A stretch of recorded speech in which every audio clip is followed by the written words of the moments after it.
let me suggest that as a legislature, your chief job is to ensure that my taxpayer dollars in this state go toward making sure that people like me and people with whom I disagree get to speak in places like college campuses, and not toward regulating what speech you find good and what speech you find bad, because it's a really dangerous business, and there's speech I don't like, there's speech you don't like, but if we can't agree that there is a difference between speech and violence, we're not going to be able to have a free state, let alone a free country.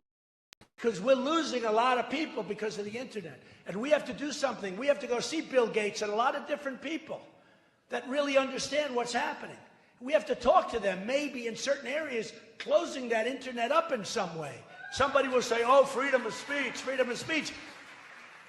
These are foolish people. We have a lot of foolish people. And I think you should get a 1-year jail sentence if you do anything to desecrate the American flag. Now, people will say, oh, it's unconstitutional. Those are stupid people. Those are stupid people. It directly contradicts the United States foreign policy. That's the Secretary of State. That's in charge of the Secretary of State. We consider a national security threat. When you're on campus and they say, and I hear freedom of speech, freedom of speech, freedom of speech. Can you stay in a movie theater and yell fire? Can you slander somebody verbally? Free speech has limitations, but when you go to a college campus, you incite protesting and locking down and taking over buildings and damaging property and handing out leaflets for Hamas, who is a terrorist organization. Coming to this country either on a visa or becoming a resident alien is a great privilege. But there are rules associated with that. You might be able to get away with that stuff in the last administration, but you won't under this administration.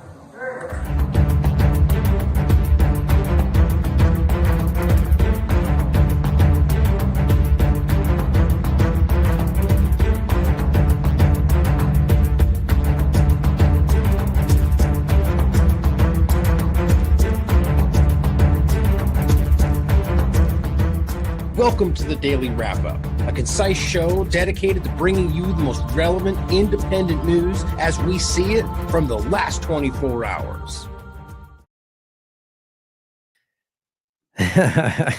Thursday, March 13th, 2025. For those on the podcast, I'm laughing because was it 7 shows in? I still can't seem to figure out this ridiculous StreamYard setting that causes that to happen.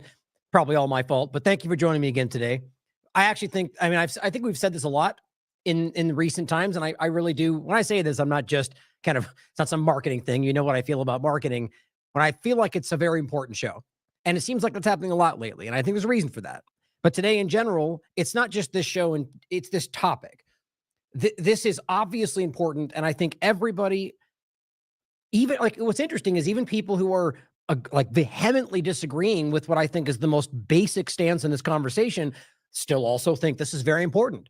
So it's interesting to see that this is a very important inflection point in this country's history. We're watching, and that's why I framed it the way I did in the title today. This is not a left or right dynamic, guys, and we need to stop playing this childish game with the people that draw you into it on purpose. And it's very, very transparent. The U.S. government is playing a game to get you to accept the removal of your own rights. It's been going back and forth, like James Corbett just highlighted. It's foundational. From one administration to the next, they push the boundaries, and it continues. And they use the other administration to act like they're responding to go back, and it keeps going forward. You know, every single time it's a response to something before, pushing back on the things they're trying to steal from you, and it just cements more control over your life. Even if they actually think they're doing what we can see the outcome. We can look back as the administrations go forward. We can look back from Obama to Trump to Biden and watch how it continued to go in this direction. And if you can't see right now that the stones that Trump's team is putting together in the same exact direction of all the things we thought we were fighting, I mean, certainly I guess I could be living in some different dimension and seeing these things that you're not. But my God, this stuff seems to be blatant. And I'm not going to go over everything. I mean, are we even debating that no one agrees with the mRNA injection or the technocracy? I mean, all these different things. So freedom of speech is a foundational idea. And this is what's so important, that this is not just to Americans.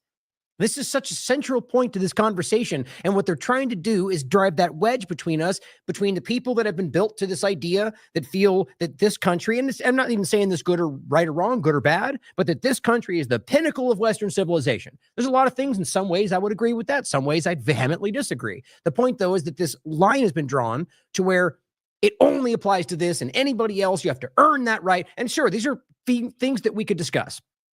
The problem, though, is a lot of these statements immediately and verifiably contradict what the people making those arguments think they're pointing to, which is the Constitution, your rights. And these are inherent God-given rights for people. And we're going to make this very clear for, I don't know, the 14th time on this show, that you read the Constitution, any person, it says, in every one of these contexts, the 5th Amendment, the 14th Amendment, over and over, not only Americans, or even that you read the entire document. It doesn't at any point say this is only for people in this country. The reality is you stand back and look at the document, it becomes very clear that's the case, but then let's go forward. Roundly, repeatedly, you have Supreme Court rulings that find that that is the case. Now, there are, as I've always pointed out, nuance to it. There are exceptions in certain contexts. You can obviously take it very extreme, and it would make sense. And that's why they're trying to play this game today, trying to conflate very flimsy things that were said with groups that you can't even verify today that aren't even him saying things, and that's the best they can do, to argue that somehow he represents this idea that's dangerous. Well, didn't you just hear Ben Shapiro telling you that it's a slippery slope to conflate violence with words? Yes. Funny how he used to think that, or rather probably never actually did. At least he made the argument when it suited his interests. Like we've talked about them circling the country, talking about woke ideology, and then literally doing the same things today with a slightly different narrative. That's the woke right, guys. It's the same thing. And that's the point. It's not left or right. It's the government trying to keep you corralled in the direction of going, I want that to be taken from me. I want you to step on those things. I want, as long as the other side's the one you're doing it to. Make them look dumb. And then right away, time goes forward. Sometimes even in the same administration, it broadens out to just about anybody. Now, today, what we're going to be highlighting, obviously, is Mahmoud Khalil, but the larger conversation of how this applies. And again, the foundational point to start is even if every single thing they've said, well, I should take that back, because the reality is things that they're claiming are, ridiculously not true in a lot of contexts. We've already gone through it. We'll go through it again today. If you're watching this show, you know that I'm not just going to make statements like that without giving you things to look at for yourself, source material for you to verify, or the evidence that's available, which shows you that they don't know it either. But the point is that when you're calling somebody a terrorist, you damn well better have the evidence to prove that in a court of law. And what green card, visa, or even a legal alien in most contexts have the right to due process. And this is one of those contexts. You don't just get to label someone a terrorist or violent or Hamas supporter and therefore deport them. Even if every one of those things are true, they still have the right to due process. Isn't that what we all pretend we believe? I believe that. The idea that if you're going to be leveled a charge, if someone levels a charge at you, especially and most importantly, the government, that you have a right to see your accuser and see the evidence. The idea that we can just go, you're this and you're gone because you weren't here originally is disgusting. And it shows you the kind of reality we live in. And I'm not saying disgusting because immigrants, because this is a foundational point, no matter who it is, you, your neighbor, somebody from another country. It undermines the things that keep us safe within a statist society, if you even argue that's what's happening. And that's, as always, another conversation about if we should even live in a society that is a statist society with a government and whatever else. Whole different conversation. But when we are, and we are in that now, the Constitution is what keeps, in some way, some kind of balance to the situation. And as we can clearly tell, it's not all-encompassing, because we're rapidly falling into some kind of an authoritarian control if we already haven't been there for quite a while. And I obviously think that's because of a lot of other governments' influence and a lot of different things that are happening in a global sense. Either way, this is an important fight. This is something that everybody who believes in these things, left or right, and really sees through the game that all is, it's time to stand up and make a very principled stance about this. It's not about whether you believe in what Khalil believes, or Mahmoud Khalil, or any of that.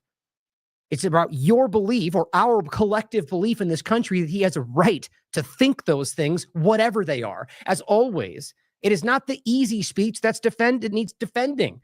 You agree with people, you don't need to fight for their right to say those things. It's the hardest situation. It's the worst of the speech that needs to be defended, because otherwise it's all meaningless. Because the government can turn around and go, oh, you wear a red hat? You're a terrorist. Get out of the country. And that you realize that that's a very short step away from Americans included, and especially since his anti-Semitism executive order. I mean, we went over this, so did a lot of people, had a very obvious carve out for how that could be applied to Americans. But even then, let's just say a red hat, Somebody who's here on a green card, been here for 20 years, 14, 5, a year, doesn't make a difference. The rights are there. And what we're seeing today, to get into the reality of what happened, is them now going as far as to try to manipulate the situation to make this case. Lying about different associations, making conflations that aren't there. I haven't seen any evidence supported yet to make the allegation that he's a paid agitator, that he's supporting Hamas, that he's working for Hamas, that he's a terrorist. None of these things have been fleshed out at all.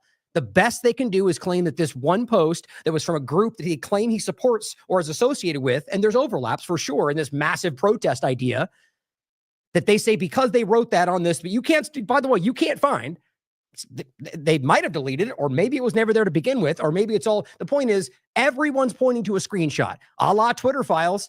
Gee, I wish, it's almost like we saw that coming.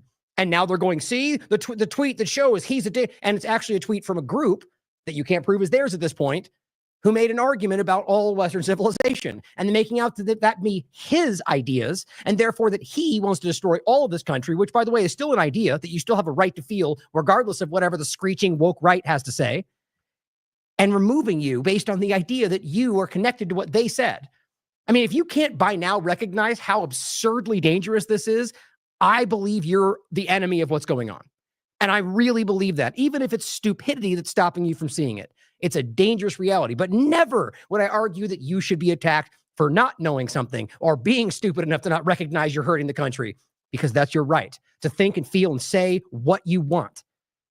When you act violently or otherwise, guess what, guys? There's already laws for that. And if you're going to act violently and you break the law, you're deported. Oh, wait, I'm mistaken, right? There's due process. You have to go to court and you have to prove those crimes, and the evidence is presented, even if you're an illegal alien. But God forbid we have an honest conversation about this in this partisan mania. So let's start today, before we get into all of that, with a couple of overlapping points that I thought were really important for follow-ups of a few different things. And actually, one is sort of a quick little overview point that I'm going to get into in a coming up show that we've actually talked about a few times. And again, it's one of these examples of demonstrating our value of how far ahead we seem to be on most of these stories. And it's not because we're psychic, it's because we're doing our work, putting it in, talking with people, trying to find, and then we don't hit every single bell, but a lot of the big points you'll see we're talking about, we're fleshing out. And if you're following this platform, as many people will talk about, you feel prepared for some of these most crazy manipulations.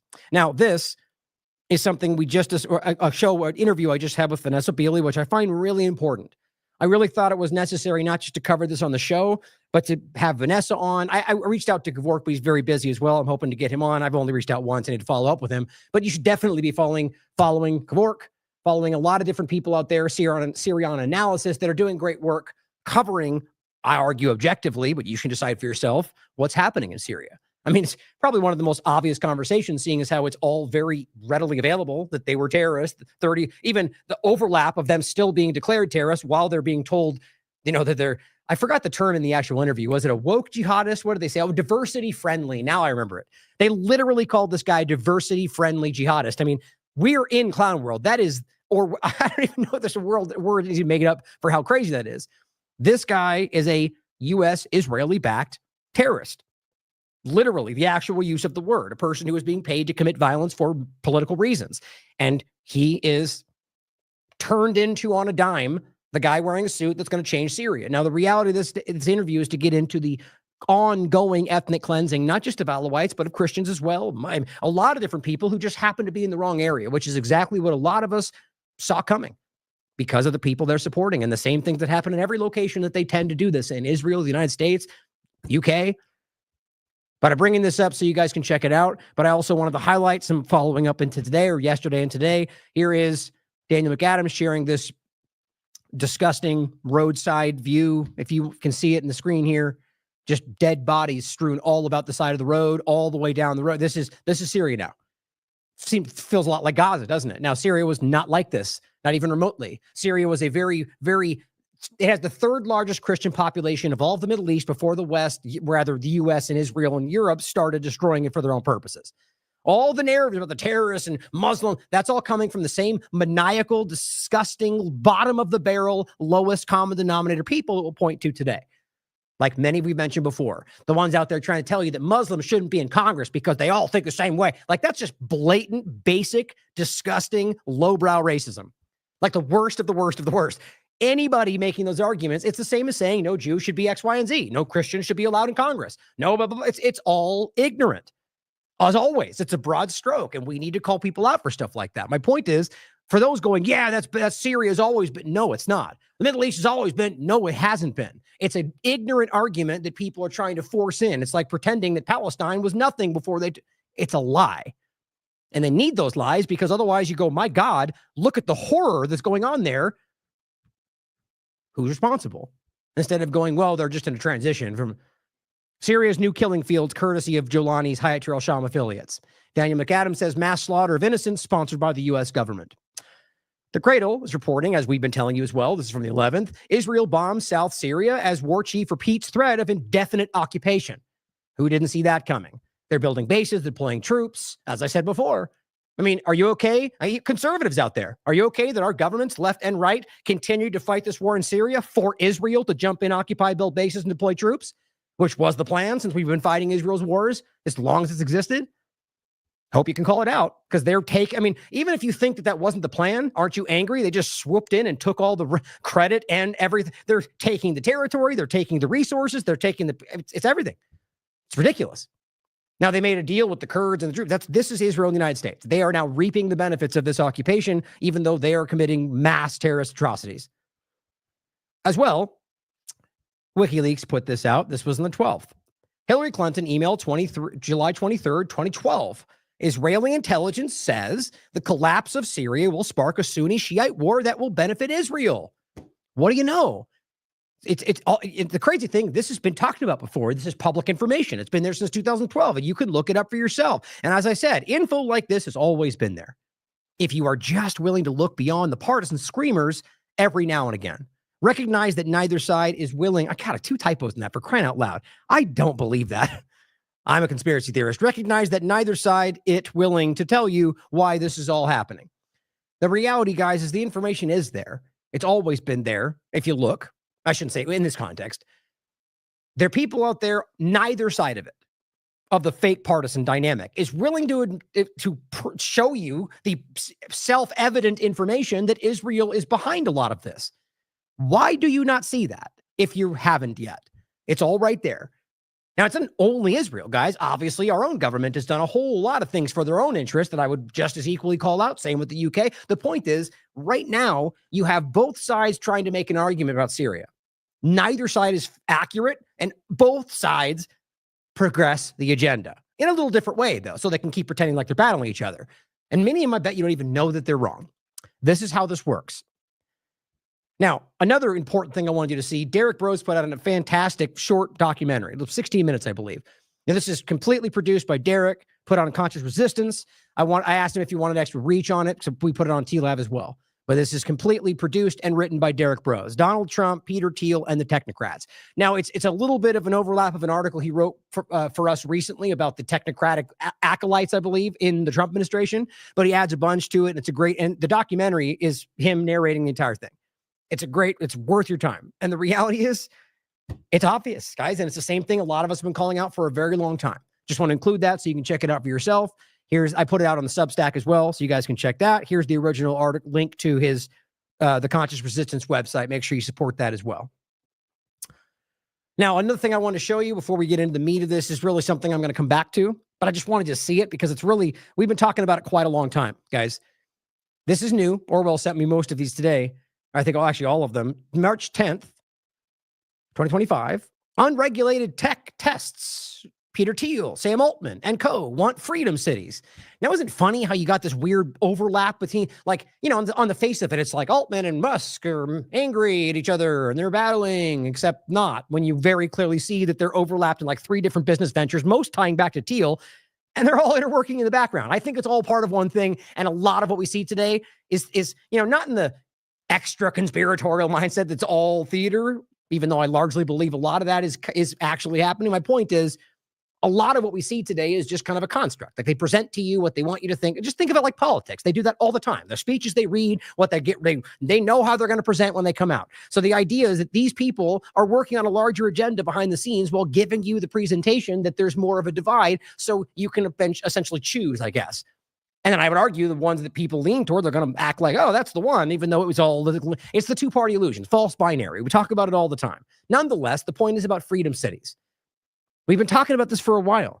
Now, the idea overlaps with what we have mainly pointed out. When I first really caught attention, what caught my attention was this technocratic nightmare that was funded by Peter Thiel that was built in Honduras on the back of an illegal U.S. regime change during, I don't remember which one. It spanned all the way through multiple administrations, Trump's included, but I forget. I think it was Obama that it started on. I forget. Don't cite me on that because I don't remember the exact date of the starting. It's been a minute since I focused on this. The point, though, is that a U.S. illegal regime change in Honduras, and this is a very documented point today, removed the power structure because the structure was resistant. Well, I shouldn't say it like that, but at the point, the leadership there, the rulership, was resistant to them doing this. Basically, a special autonomous zone right out of the Sustainable Development Goals. Guys, don't miss that. And they wanted that so they could start their own little libertarian city. And it's not even remotely libertarian. They are using those words to trick conservatives today. This is a technocratic nightmare. Now, what they did is they took over the area, and even right now, they're encroaching on small areas next to them, absorbing more territory.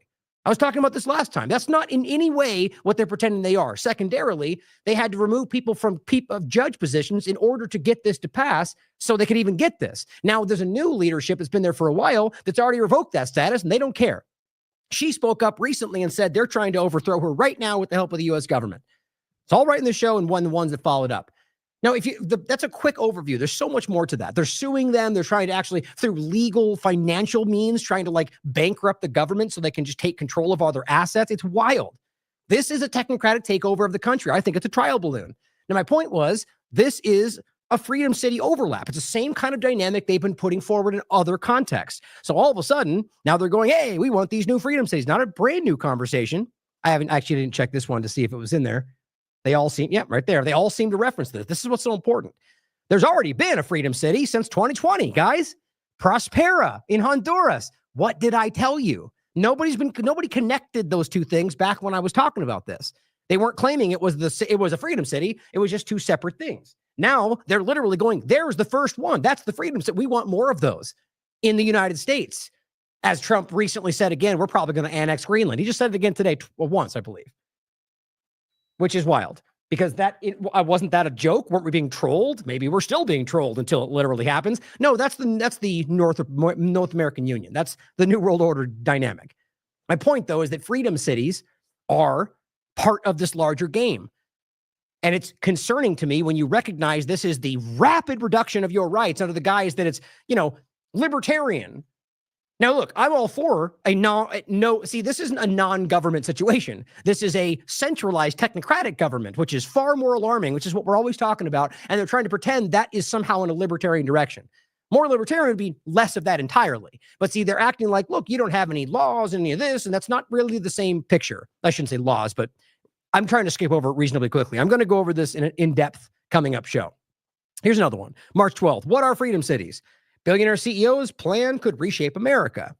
As it says, another organization pushing for the concept is Prospera, which is supported by Peter Thiel and Andreessen. Surprise, surprise. Thiel already has close ties to the Trump administration and has supported J.D. Vance in his run for Ohio.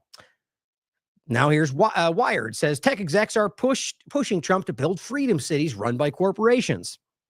Again, it says the Freedom Cities Coalition is a project of Niue Capital, a company that has been centrally involved in the development of Prospera. What do you know? So literally Prospera, a Thiel-backed technocratic nightmare that's been overtaking a country that doesn't want them there, is now literally starting a thing called Freedom Cities Coalition. Now, you don't really see anywhere explicitly on here that it has to do with them. I wonder why. Obviously, because I don't think they want it connected to this thing that I think a lot of us have called out. But either way, a lot of these articles are showing you that this Freedom City Coalition, so a coalition trying to get these things built in the United States and elsewhere, is backed or a project through the central backing of Prospera, a private, quote, free market, crypto-friendly enclave in Honduras. It's like they just picked all the buzzwords out they thought would drive people to believe that it was anything other than a centralized government technocratic nightmare. Prospera was made possible by a special regulatory setup dubbed the Special Economic Zone, or ZD. Guys, this is straight out of the things conservatives think they're fighting. And the crazy thing is, like I said, it was done through illegal means. They illegally overthrew this government. And even then, they weren't able to go through the court system, and they had to remove judges. And even then, it still came back around to where the current system doesn't want them, and they revoked their ability, and they're not going anywhere. That's not what it sounds like. This is a legal occupation. This is expansion. This is globalism. This is technocracy. Then it goes on to say, Zeds are allowed for private actors to essentially move into geographically partitioned areas and write their own regulatory and judicial rules. Prospero is also part of something called the network state, an anarcho-capitalist ideological movement backed by tech billionaires. You know, because typically tech billionaires like libertarian anarchistic mindsets, right? No, just it's a capitalist technocratic overtaking that seeks to create privately run cities with native cryptocurrencies. This is crazy. It really is. Now, look, if you were in your own free area and you wasn't taking from somebody else, a la Israel style, then sure, start your own little society. I'm all for that. Certainly plenty of other governments or some structure of the world would probably try to stop you, like our government has done to people within this country. But my point is, I'm not stopping people from doing something they want with their own territory or that people want to do it. What we're seeing is them overtaking territory that exists. That's not any concept that relates to libertarianism, in my opinion. And then you can read more on this for yourself. Cities without limits. American manufacturing is moving offshore. Housing prices. Freedom cities are the solution. Right? So sell out to oligarch technocrat billionaires. Let us buy your country from you. It kind of seems what's already happening. But I'll come back to this. I already have been building more in the background since I've done this show. There's a lot more to get to. I'll include this. I'll include Derek's follow-up. So remember the timing on this. We wrote this in September 7th, or did the show 2024. Derek wrote October 28, 2024, election 2024, Zionist technocrats versus Zionist technocrats. Then November 30th, I did the show, the new Trump administration and the technocratic Zionist coup of the United States. I mean, it's been building, and we can see this building. And now you come all the way back around and see that, like, freedom cities, Prospero was the starting point. It's kind of hard to miss how all that comes together. But please, guys, take the time to look into this because it's very important. Now, on the note of technocracy, I thought it was interesting to point this out. We talked about digital twins, right? I've been making points about this for a while. Steve and I talk about it often. Gen AI, digital twins, and data privacy, assessing healthcare transformation trends and imperatives in 2025. All this is in the same vein of conversation because this is where it all goes. The health aspect with Larry Ellison and Altman and SoftBank and Trump and Stargate, that's where all this is heading, in that direction. The AI efficiency healthcare discussion using digital twins, which people like Musk and others have already nodded to. Now, we're going to get more into this as well. This is just a broad overlap, but this is where it's going. Drug discovery led by general AI. Is that what we want? I mean, that's not working well for us right now because all that means is the power structure basically using that, inputting information. Digital twin technology will drive personalized medicine. That's exactly what it sounds like. Oops. That is digital twins. That's using your data on some kind of server database to basically play out what you would be doing using that data and some kind of SimCity dynamic. Real world data and AI will accelerate and optimize clinical trials. Great. So like for Pfizer and Moderna and stuff like that, or other trials, but now using AI. Data privacy compliance frameworks will become more robust. Healthcare cybersecurity gets a booster shot. Great. Investments in personalized precision medicine and mRNA will soar. See? It's not what we want. Okay? This one's on Amazon Cloud. It's Amazon.com, which is basically it's AWS, basically. It says QBio creating the first digital twin platform for medical analysis, like a study. And it says QBio is building a digital twin platform that will propel the world into a future where a regular checkup with the doctor is no longer subjective. It is data-driven. Right. But if somebody is able to manipulate that data, or some, larger data, a government-led idea is able to manipulate what we see the outcome of that data. I mean, guys, we just went through a worldwide medical fraud. I don't know why we would ever want that to be centralized with data points where they could basically go, you're all sick, or, our water treatment readings say you're all going to get sick in a week, which is what they've already been trying to get to, the pre-medical pre-crime. That came out during Trump's last administration. Now, the continuation on that, the role of blockchain to secure Internet of Medical Things, August 2024. right? The internet of bio things, the internet of bio nano things, the internet of, it's all over the place. This is blockchain to secure the internet of medical things. So it's one aspect of the internal biodynamic where you're having medical things, including nanotechnology, operating within your body that's connected to a larger network. This is where we're using blockchain is the problem. 7Cs made this point recently as Ramaswamy called to use blockchain for everything, which I said at the time, there's points you could make about transparency that might be a benefit to us.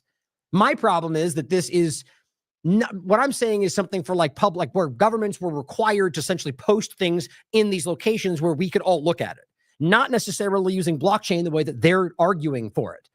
See, there's a difference. But honestly, my opinion with a lot of this stuff because of this has been where I'm like, none.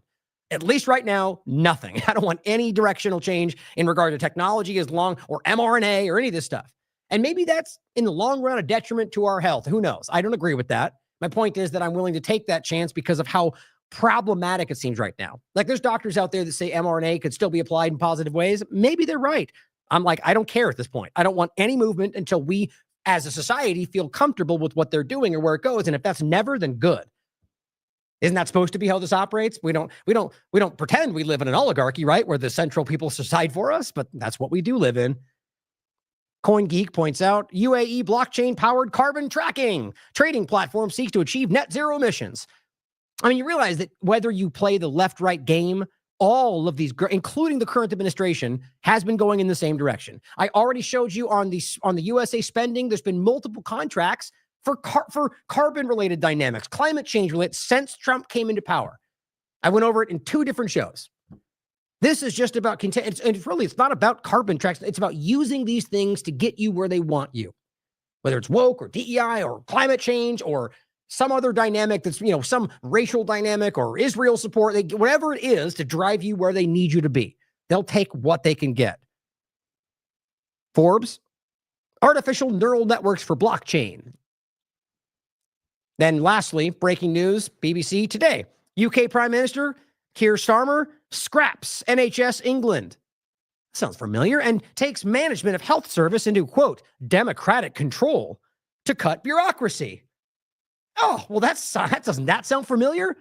It's almost like we shouldn't just assume he's just saying that to take control of something for his own benefit and feigning to cut bureaucracy and feigning to reduce, democratic control. It's like saying for freedom and then killing freedom, I'm not, who knows? Maybe he'll run it out and change everything for the better. We shouldn't assume one way or the other. But my point is, if you can't see the overlap, right now, are conservatives going, yay, good. That's exactly what we're going to do. Good, do that. Or are they going, wait, he might be lying about that? It's interesting overlap, especially since Keir Starmer is not necessarily on the same political wavelength. My point is, guys, everybody should be questioned, whether Trump or Biden. Now, if we have time, we're going to get into a point about Doge at the end of the show today. And if I don't, I'll do that tomorrow. But it's about the same things we've been discussing, the overwhelmingly obvious problem that we can see of lack of transparency, of centralization of power, with no ethics pledges, and now these direct connections to problems with foreign governments and everything else. Now, look, I am the first to argue that a lot of these things should be completely removed. But if we're simply going through these motions in order to cement a new problem, then we have to be aware of that, cognizant of the possibility.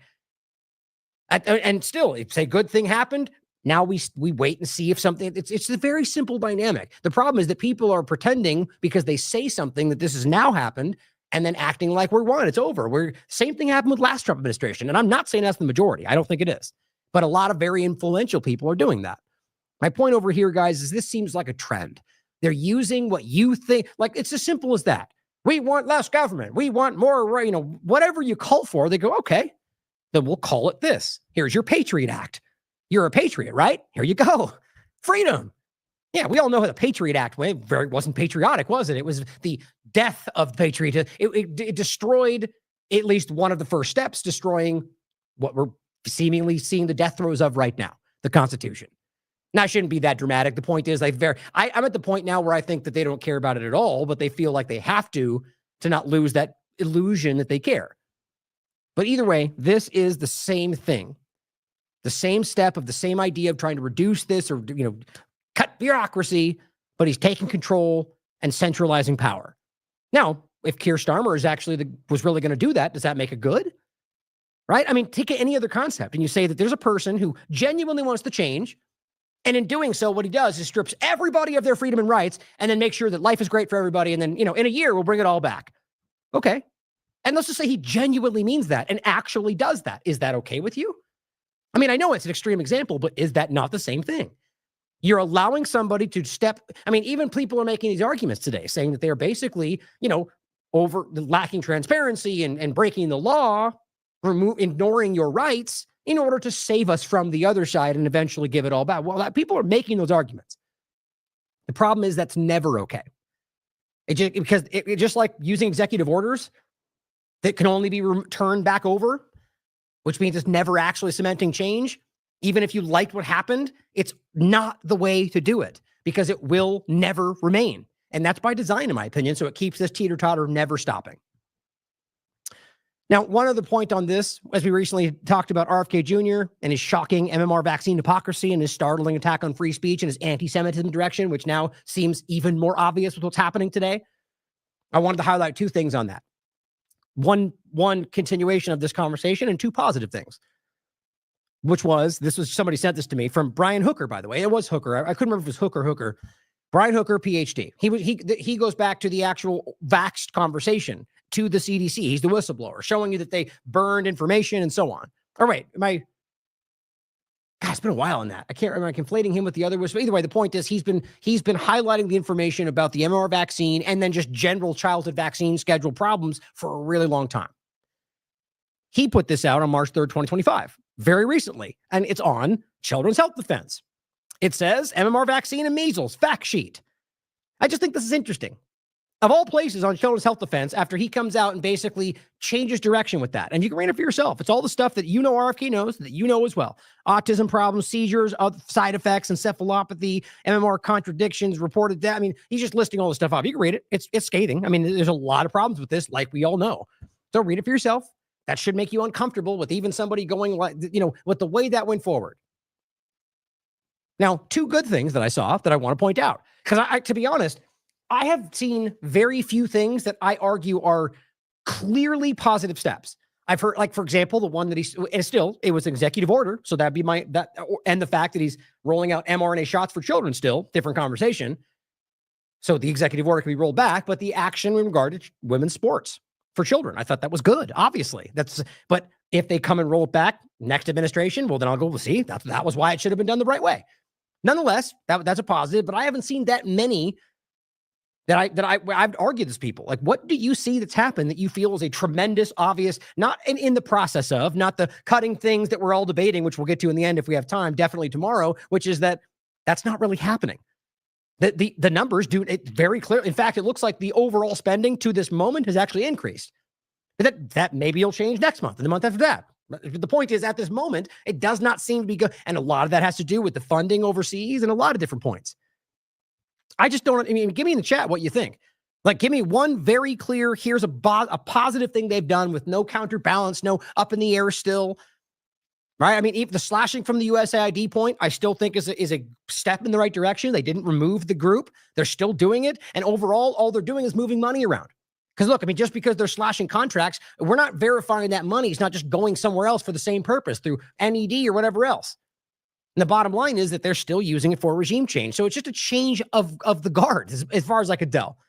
Anyway, this is an example of what I think is a very positive thing. Now, even then, though, it hasn't happened yet. So it's in the same vein of saying the positive things. But if this were to actually happen, I would say it was one of the best things I've seen so far.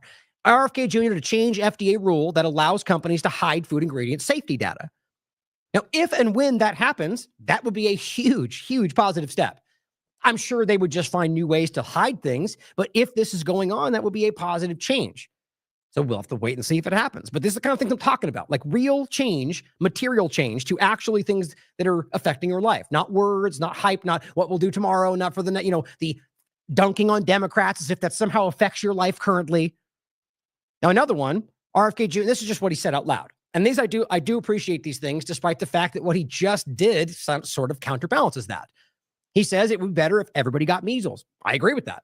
It's a very basic thing to understand. I mean, the reality is, especially looking back at our history, like with chickenpox and the others, which that's closely related, I mean, like Steve joked about that Brady Bunch clip. I mean, it doesn't mean that proves anything. It's a clip on a show. But the point is, the mass understanding at that point was that it wasn't that we know it's not that dangerous. It's really actually not. And it can be, like a lot of things can.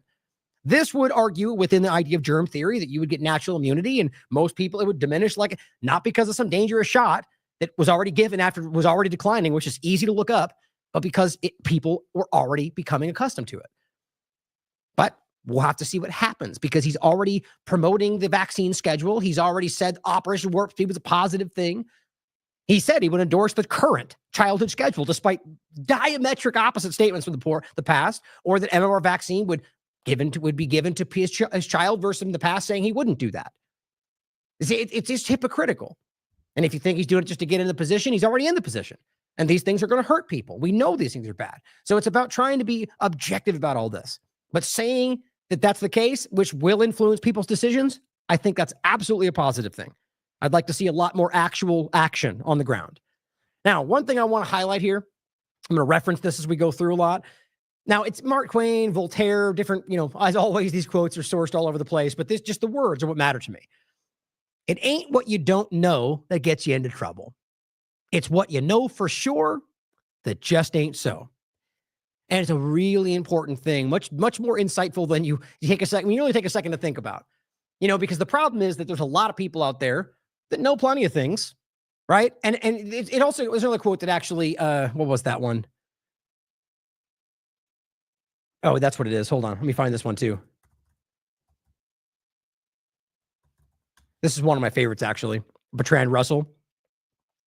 The whole problem with the world is that fools and fanatics are always so certain of themselves, and wiser people so full of doubts.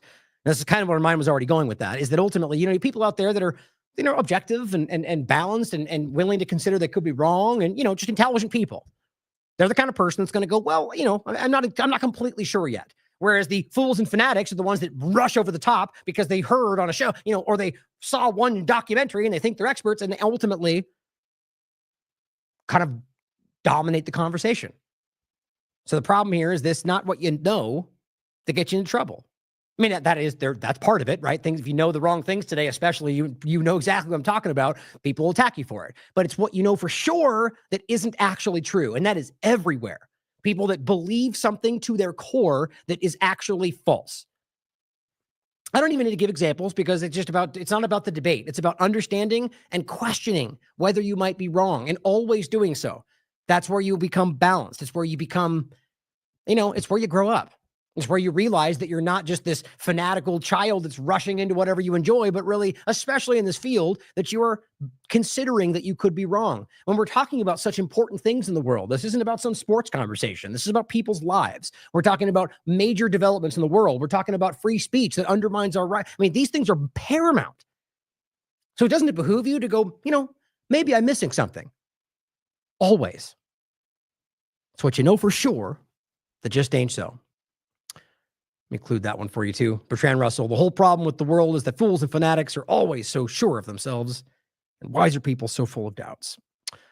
Now, this is something I'm glad I saw earlier, because this is what I was referencing before. Remember when all the members of Congress were all repeating the same thing? Yeah, which is ridiculous, and we should all make fun of them. Shows you how bought and paid for they all are, and not one side of the paradigm. Because my point was, obviously, if you remember, that we've seen things like this constantly. Whether it's that clip we play in the beginning that it shows Fox and CNN, all around CNN, but local channels, Fox and other locals, all left and right. It's a threat to our democracy, all saying the same thing. That was more of a Murdoch company. There's left and right channels.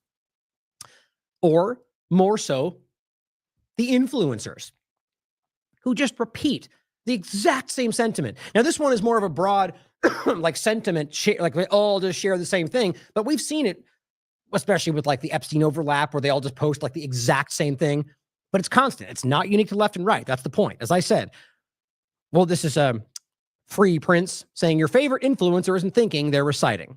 That just shows you this thing about the eggs and the prices. Total inflation lower than expected. Trump gas prices 4-year low. Egg prices down. Egg prices down. Gas prices down. All of them saying the same exact thing. End wokeness. Libs of TikTok. Eggs price down. Gas prices down. Exactly the same thing. This is what you voted for. Promises kept. Promises kept. Like same thing. Kevin Sorbo. Gas prices down. Egg prices down. You're welcome.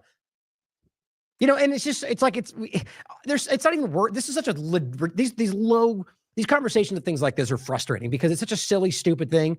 It matters for plenty of reasons, but the conversation about how and why, right? I mean, he came into office and he was skyrocketed, and he was like, "Well, Biden, okay, well, maybe we did kill a lot of chickens. That does make a difference, but then all of a sudden now it drops even lower, and now I'm the one that did it." Okay, maybe. I mean, the point is that if every single time something happens, it's easy to just throw it off somebody else. And then if the positive thing happens, now it's on me. Like there's times where you can see that it's obviously like Biden did the same thing. That was very clearly something that Trump did before he came into office, and they took all the credit for it, even though you knew it wasn't. This is just what they do. My point is that this stuff is manipulated from a government level. It's not a partisan game. If the culling of chickens led to them giving them a bird flu shot for bird flu. But as long as you're happy about the prices going down, let's ignore the real issue that they're giving them shots. They're making mRNA bird flu shots for you through Moderna that they already paid for, that Biden and Trump high-fived about, tag team, now it's coming to you. But yeah, prices are down. I'm sure they'll go back up in 30 seconds after that wore off. It's just these are the people that keep you looking away from the ball. They keep your eye off the ball. That's what they do. My point was that they share and circulate the exact same points. But I said, weren't all these exact people just screaming about how the left does this, which they do, to win Twitter points? So it's ridiculous. Anyone with a brain, an ounce of integrity can see plainly that this is a partisan thing. And all partisan sides do it. That's really what it is. And it's more than, there's people that aren't partisan that do it too. It's about dishonesty. But it's a partisan thing more than anything. Now, this was interesting in that same conversation. Thomas Massie has been somebody that, I mean, even I've pointed out, and Steve and I've talked about, where, me, I don't know if I'll ever be able to just go like, I'm going to believe in this member of Congress or politician. I've seen far too much and far too much, like 99.9% consistency in regard to politicians and government lying. So that ship has sailed, but I'm open to it. And if it happens, I'll point to it, but I'm not going to be the one that goes, I believe. I just will not fall for that again, in my opinion. But Thomas Massie has been saying things that I agree with for a long time, in a lot of ways. Few things that concern me. There's money points that I think are interesting that come from groups tied to Israel. There's points you could make, right? I'm not. That's why I'm just not of the person that's going to go, I believe in this person or trust them. I do. Even in the voting conversation, where I stand on that. I think we're always being manipulated. And if he's in that game, then he's part of that. But my point is, regardless of it, I could be wrong, he's saying things that are very important. Not just audit the Fed, but how about we end the Fed? Like we all actually talked about, not this half measure where you can keep using the problem, or all the different things he's pointed out that show that these people are half truth light, not real. And maybe that's in the interest of getting you to think he is and he's not. I mean, who knows? But this is important because he's been putting these things out that resonate with conservatives more than anybody, with liberty, freedom-minded people. And all of a sudden, Donald Trump comes out and goes crazy after him. I think it's because he makes them look fake. I mean, that's just one of my first opinions, but who knows? You tell me what you think. He says, and this is on Truth Social, I think it was pinned to the top of his thing a minute ago. Congressman, in quotes, because Trump is a petty person. I mean, that's just so small, isn't it? Like he's a fake congressman. I mean, of all people, Congressman Thomas Massie voted to delay the debt ceiling bill from the Biden administration to the Trump administration, from September before the election to June after the election, without getting anything for this horrendously stupid move. Well, why is it stupid? Because it's not what Trump wants. Massie had very logical reasons for that. My opinion on a lot of this stuff. The debt ceiling in general, like I'm always of the mind, let it shut down. Don't raise the debt. The consequences are only the consequences because of this fiscally irresponsible, long succession of government, or rather just your government continually doing the same things. Or the ongoing trillions of debt that they only continue to grow. These people know what they're doing. Now, Massie, if you listen to him, we'll talk about the reality of why maybe not agree that we should not raise it and deal with the consequences, or not let the government shut down and deal with the consequences, but he voted in the way he believes. Trump attacks him for it because he didn't get benefit for the Republicans. Well, is it at least possible out there that he doesn't care about your game of left-right politics, but just wants to do what's right? Now, I'm not saying I believe that. I'm just saying that this is an important consideration. The reason I said that is because of what I said at the beginning. I don't want you to think I am never going to be like, I believe, but nonetheless, it's worth considering, right? Just like it's worth considering that Trump is doing the right thing. I don't believe that based on the evidence, but consider all the points. And he says, when Republicans could have gotten everything they wanted. No, in what you mean, all Republicans? Oh, no, I thought it was rhinos. Not the ones over there that are saying the wrong thing, not the anti-Israel ones, just the ones in Trump's little circle. Right. So it's the Republicans what they want. Well, Massie's a Republican, and he clearly didn't want the same things.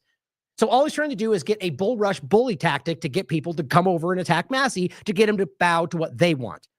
This is basic Trump tactics, guys. It's the same thing he's doing in foreign policy. It's childish. Now, he says he additionally voted to delay the current budget disaster from the Biden administration to the Trump administration.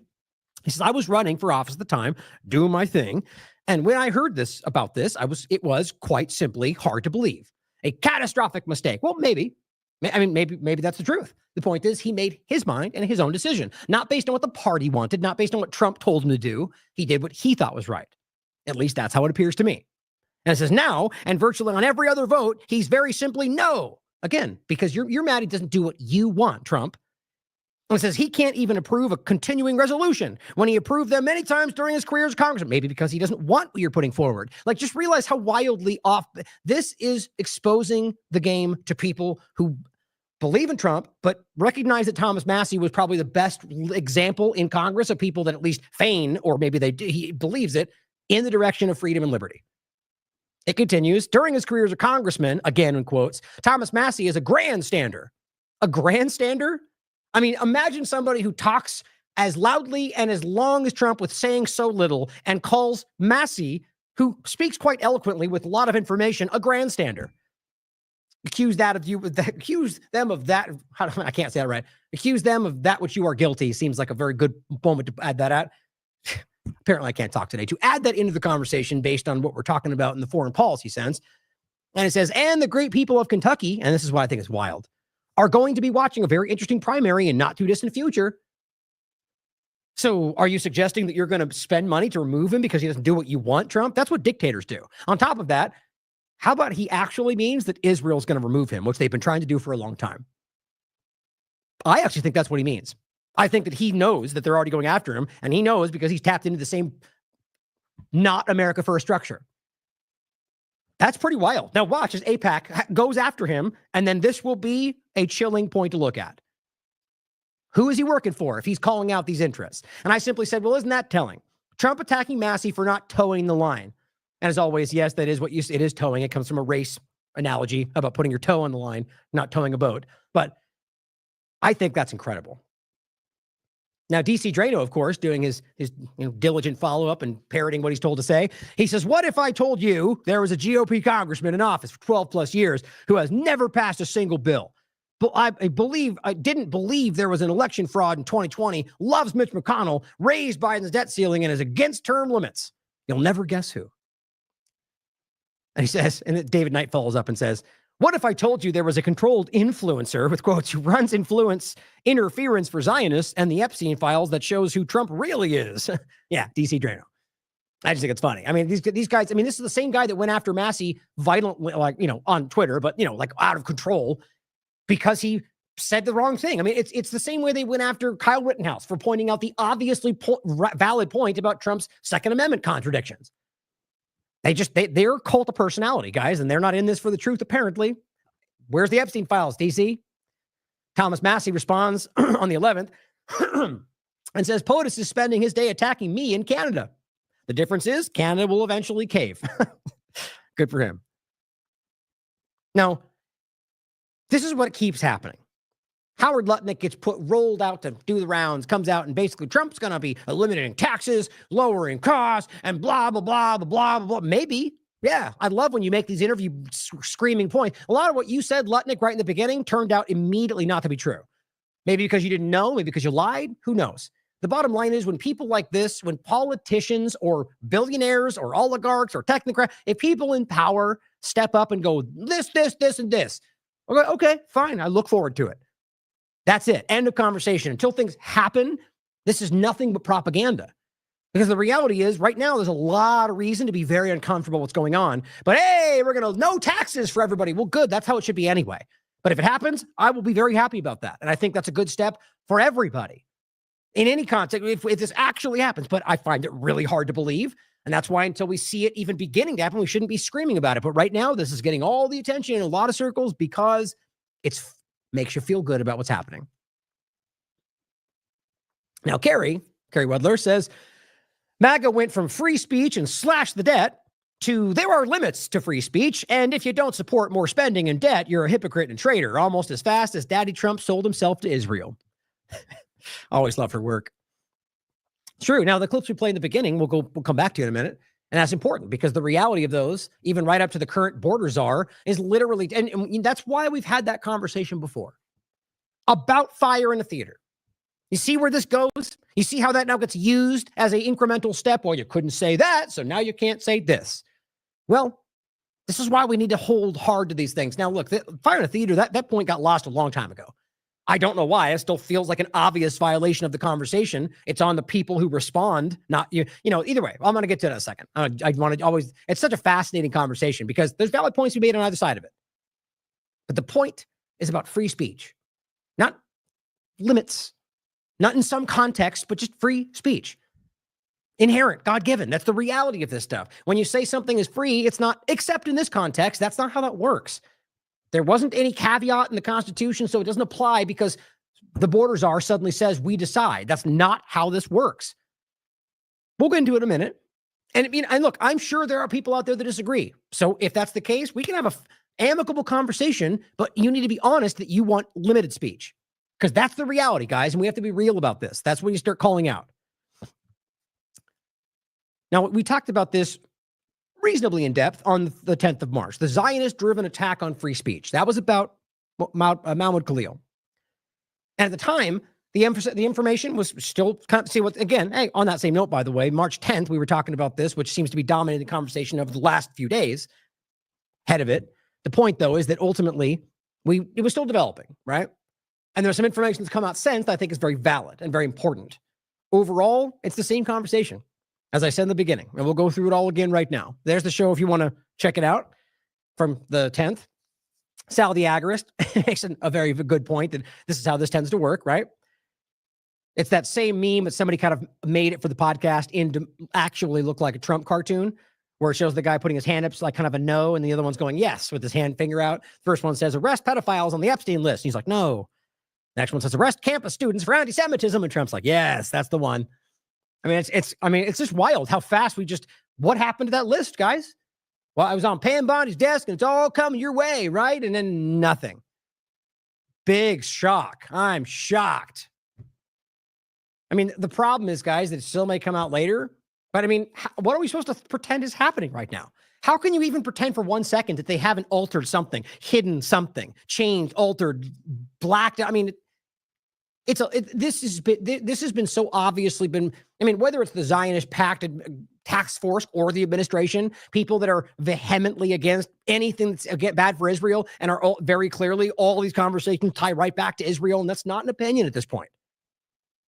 And then they wait this long. And then first they release a binder full of blacked out pages. You didn't hear DC Drano tell us that. They clearly were towing that line. And then when people pushed back, they were like, yeah, I was shocked too, Pam Bondi said on that conversation. Yeah, you're real shocked. You were so shocked that you waited until we pointed it out to make an issue about it, right?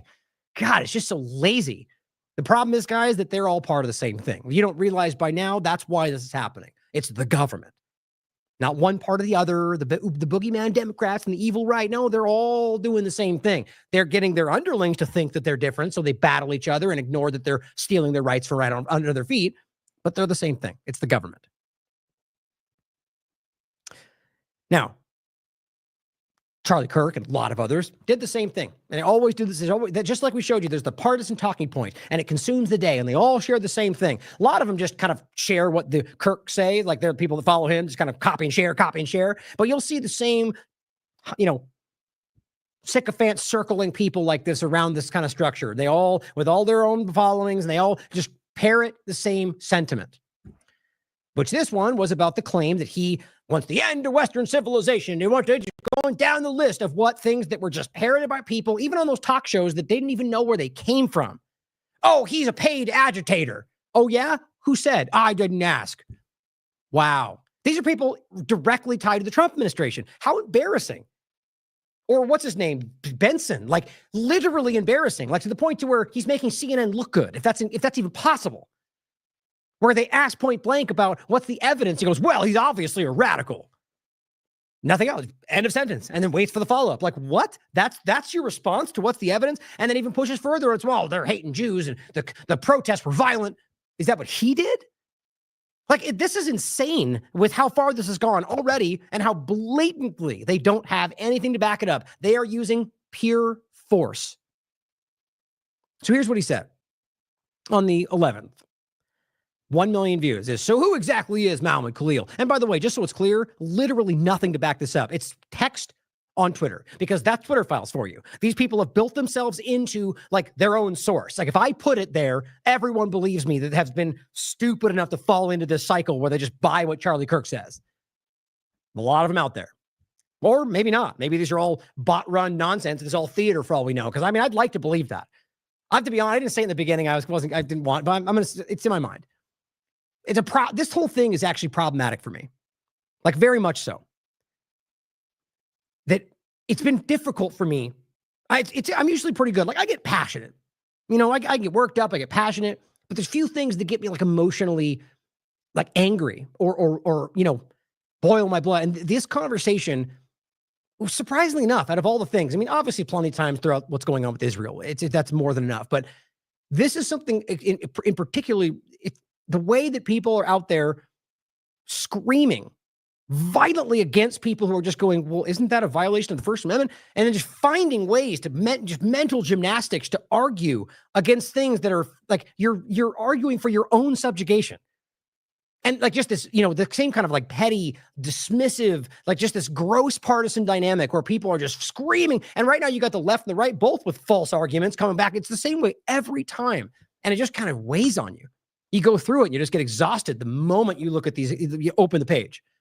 So I just wanted to point that out, that this stuff it's frustrating because it is so important. And you got people like this that my opinion is they know what they're doing.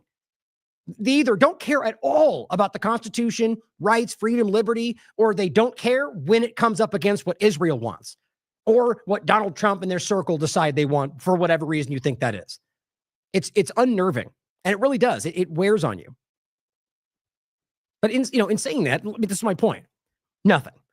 All these million, it could be all fake, but the point is, you look at the chat, there's plenty, mostly it seems people going, you're dumb, that's wrong, that's crazy. But he goes, who exactly is this guy? Khalil is roughly 30 years old, a former Columbian graduate student. Anyway, it says, in the world of the New York Times, Khalil is the public face of the protest against Israel. And it says he has acted as a spokesman for the anti-Israel, pro-Hamas students. Right there, these people, like, just wait until we get to the New York Post or the Gateway Pundit article. It's, if anybody that can even pretend for a second this is journalism, I'm embarrassed for you. Like blatantly propaganda, like opinionated statements, like radical, dangerous women that don't deserve to even be on the campus. That's not what a journalist writes. That's what an activist writes. We're watching right-wing, woke right activists who are screaming to shut down what's happening. We'll get to that in a second, but it's a similar kind of thing. Pro-Hamas, that's not true. I mean, it's certainly possible for anybody that somewhere that they secret. The point is, that's not what he says. You can't just keep conflating pro-Palestine with pro-Hamas and expect to be taken seriously by intelligent people. But they do this constantly. They're constantly conflating these things. It says CUAD. Okay. Well, is that Khalil? Is that him? No, it's not. It's a group that he overlaps with in this protest movement. And on top of that, what he cites, there's no evidence for. The only thing they have is a circulating screenshot and a link they claim where it was that's no longer there. Now, I looked into this as soon as I saw this stuff, and it's deleted, or if it was ever actually what that was. My point is, no way back machine. I was looking all day today. And overall, the point I'll make in a second is that it's largely irrelevant because what they're showing you is what the CUAD, if that's even actually what they said, by the way, because my point is we can't prove that, but what they're claiming is that group on that one screenshot, not some larger point, said that. How in the world you think that can then become, that's what he said to the point to where he should be removed from the country? This is why they don't go in front of a judge or pretend there's due process, because this would get thrown out by basically anybody with integrity. I mean, I argue even radically politically motivated judges on the right would go, come on, guys, I'm going to get tarred and feathered because this is blatant core constitutional right stuff. or just like burden of proof. So he claims he's fighting for the total eradication of Western civilization. Okay. Again, what I just said is where the evidence is. But the point remains. They do not get to dictate what you believe. If you're, okay, look, and this is where we have to have this conversation with an honest conversation, which is impossible today with the way our structure is in the context of government. But realize that, okay, if you want to argue that people are not allowed to hate this country, or how about just all of Western civilization? Okay, well, then you should make a point and say, okay, well, you're not allowed to have these ideas. And then that would very clearly open the door for government to say, okay, well, not this one either. Well, that one's national security. Well, you're not allowed to say this out loud because it's not just a slippery slope. I believe we're already sliding down the side. And that's the point, is that this is already opening that door. But aren't you allowed to have ideological opinions? Like, let's just say your idea of eradicating the West is about political stuff, about changing the political dynamic. So the West as a culture is suddenly shifted to that's largely what they're actually talking about. Either way, let's just even if your mind is about destroying everything, until you actually take a violent step and do something against the law, you're not breaking the law. You have the right to say and think what you want. Now, yes, the argument can be made that you're there saying, kill everybody, do this. Like there's a level where the law does come into play, where you're threatening, right? There's threats can be a crime. That's not what they were doing. My point, though, is that even to that extent, the point is that we have to realize there's a line that has to be drawn where you have allowed to say and think what you want. Now, that's not what's happening.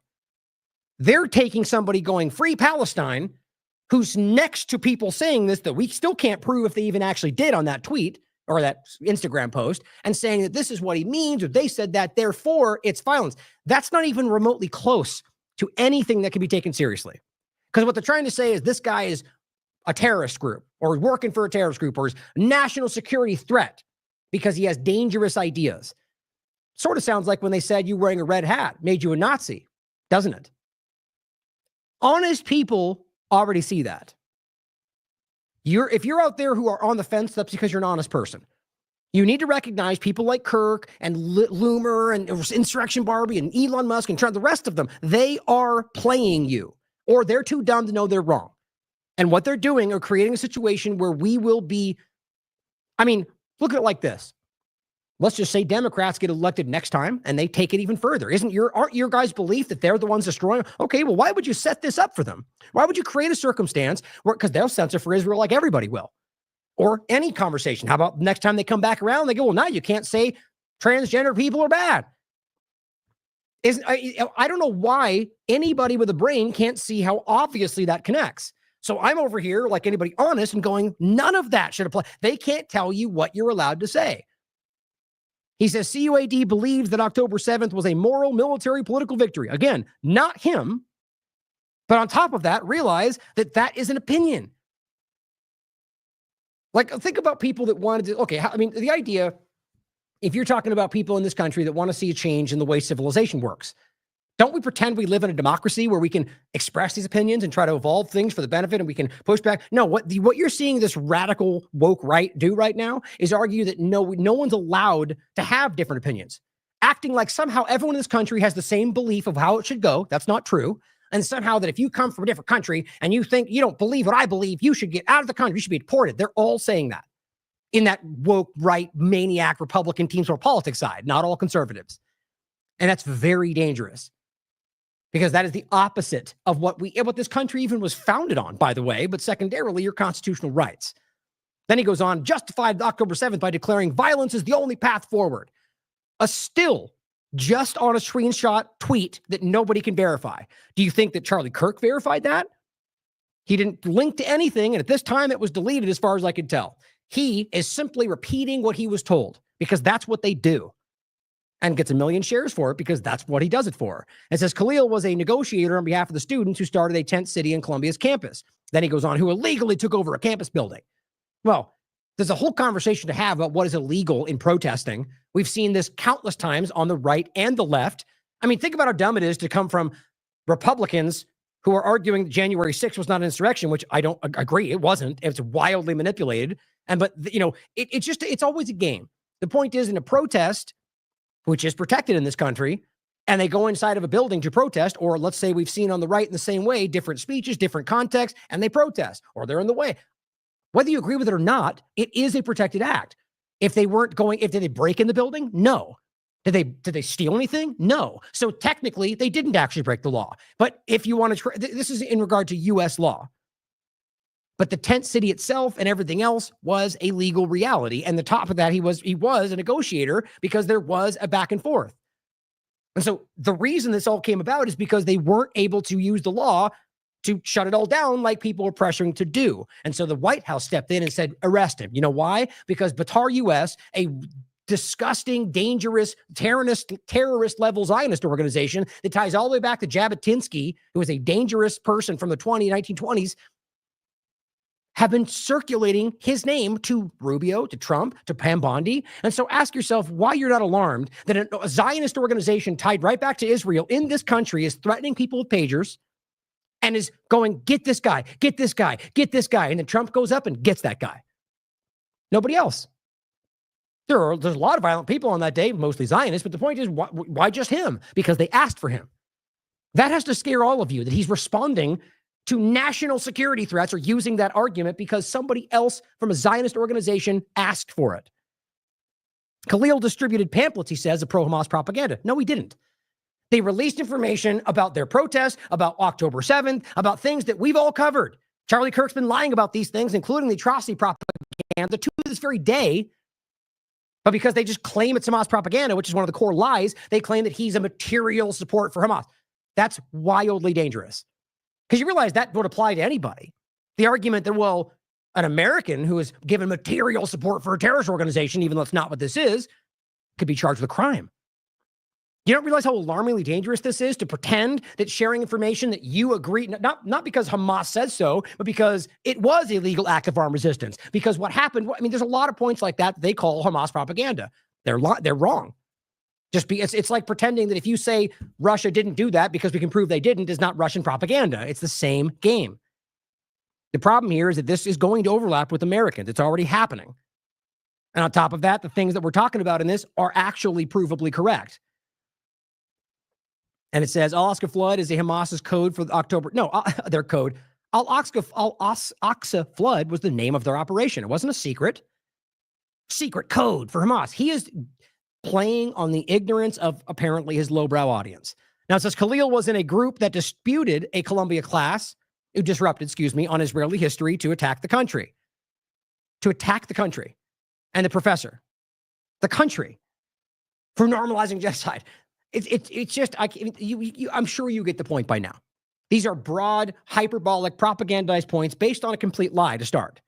All of these actions violate the rules that allowed Khalil to come as an immigrant. Now, again, did you prove any of these, Charlie Kirk? Is there any evidence presented? Did he get due process? Did he go in front of a judge? No. So no, they did not. None of these have been proven. We don't even know if it's accurate. Most of it we can actually see already is wildly exaggerated, if not completely false. He had a right to due process as an immigrant, an illegal immigrant, a visa card holder, a green card holder, all of those. We'll get into that next. I'll make that point for the 100th time. This is what they are afraid to get into because they know it undermines the entire point. American citizens have strong freedom of speech, but there is zero reason, he says, that America should be welcoming in foreigners from abroad whose chief occupation, again, you don't know any of these things, will be agitating on behalf of American enemies. Oh, so now he's advocating, his chief occupation is to advocate on behalf of American enemies? You mean Israel? Inserting a joke, not really a joke, but the point is, he went there to school. He was protesting against an ongoing genocide, and you want to argue his chief occupation is working on behalf of American enemies? No, that's you, Charlie, and the rest of you who are advocating for Zionist overtaking of this country and going after people who have every right under the constitutional rights to stand and protest an ongoing genocide that you clearly support, who murder women and children as their primary strategy. Are we talking about Israel here, or what are we talking about? Because really, the people that you're talking about were killed largely by Israel through the Hannibal Directive. And even the Bibas family were killed by Israeli bombings, which is a verifiable fact. This is all, I mean, guys, the father still maintains, it's crazy that we can't have an honest conversation about this. Khalil does not want to live in America because he loves our land. Oh, now Charlie wants you to this is what he knows, because he wants to tell you what Khalil thinks. This is partisan journalism for you guys. He wants you to know what he thinks and feels because somehow Charlie Kirk knows what Khalil thinks and feels. He wants to be here. He does not want to live here for our land, our people, our values, because he knows that. Khalil wants to live in America in order to contribute to its destruction and eradication. Isn't that kind of almost laughable? Seeing as how what we're watching take place is the weaponized destruction of this country by the very people that Kirk probably gets paid by. And I'm only saying it like that because these people are influencing funding across this entire mainstream alternative field. Overall, he is supportive of the Israeli government and the ongoing genocide. They are literally claiming these people are doing what we're watching take place. And then they turn around and point to the same immigration that they're funding, driving, and point back to the immigrants, point back to Muslims. He's pointing at Syria and saying, look at immigrants and Muslims are bad. That's Israel and the United States.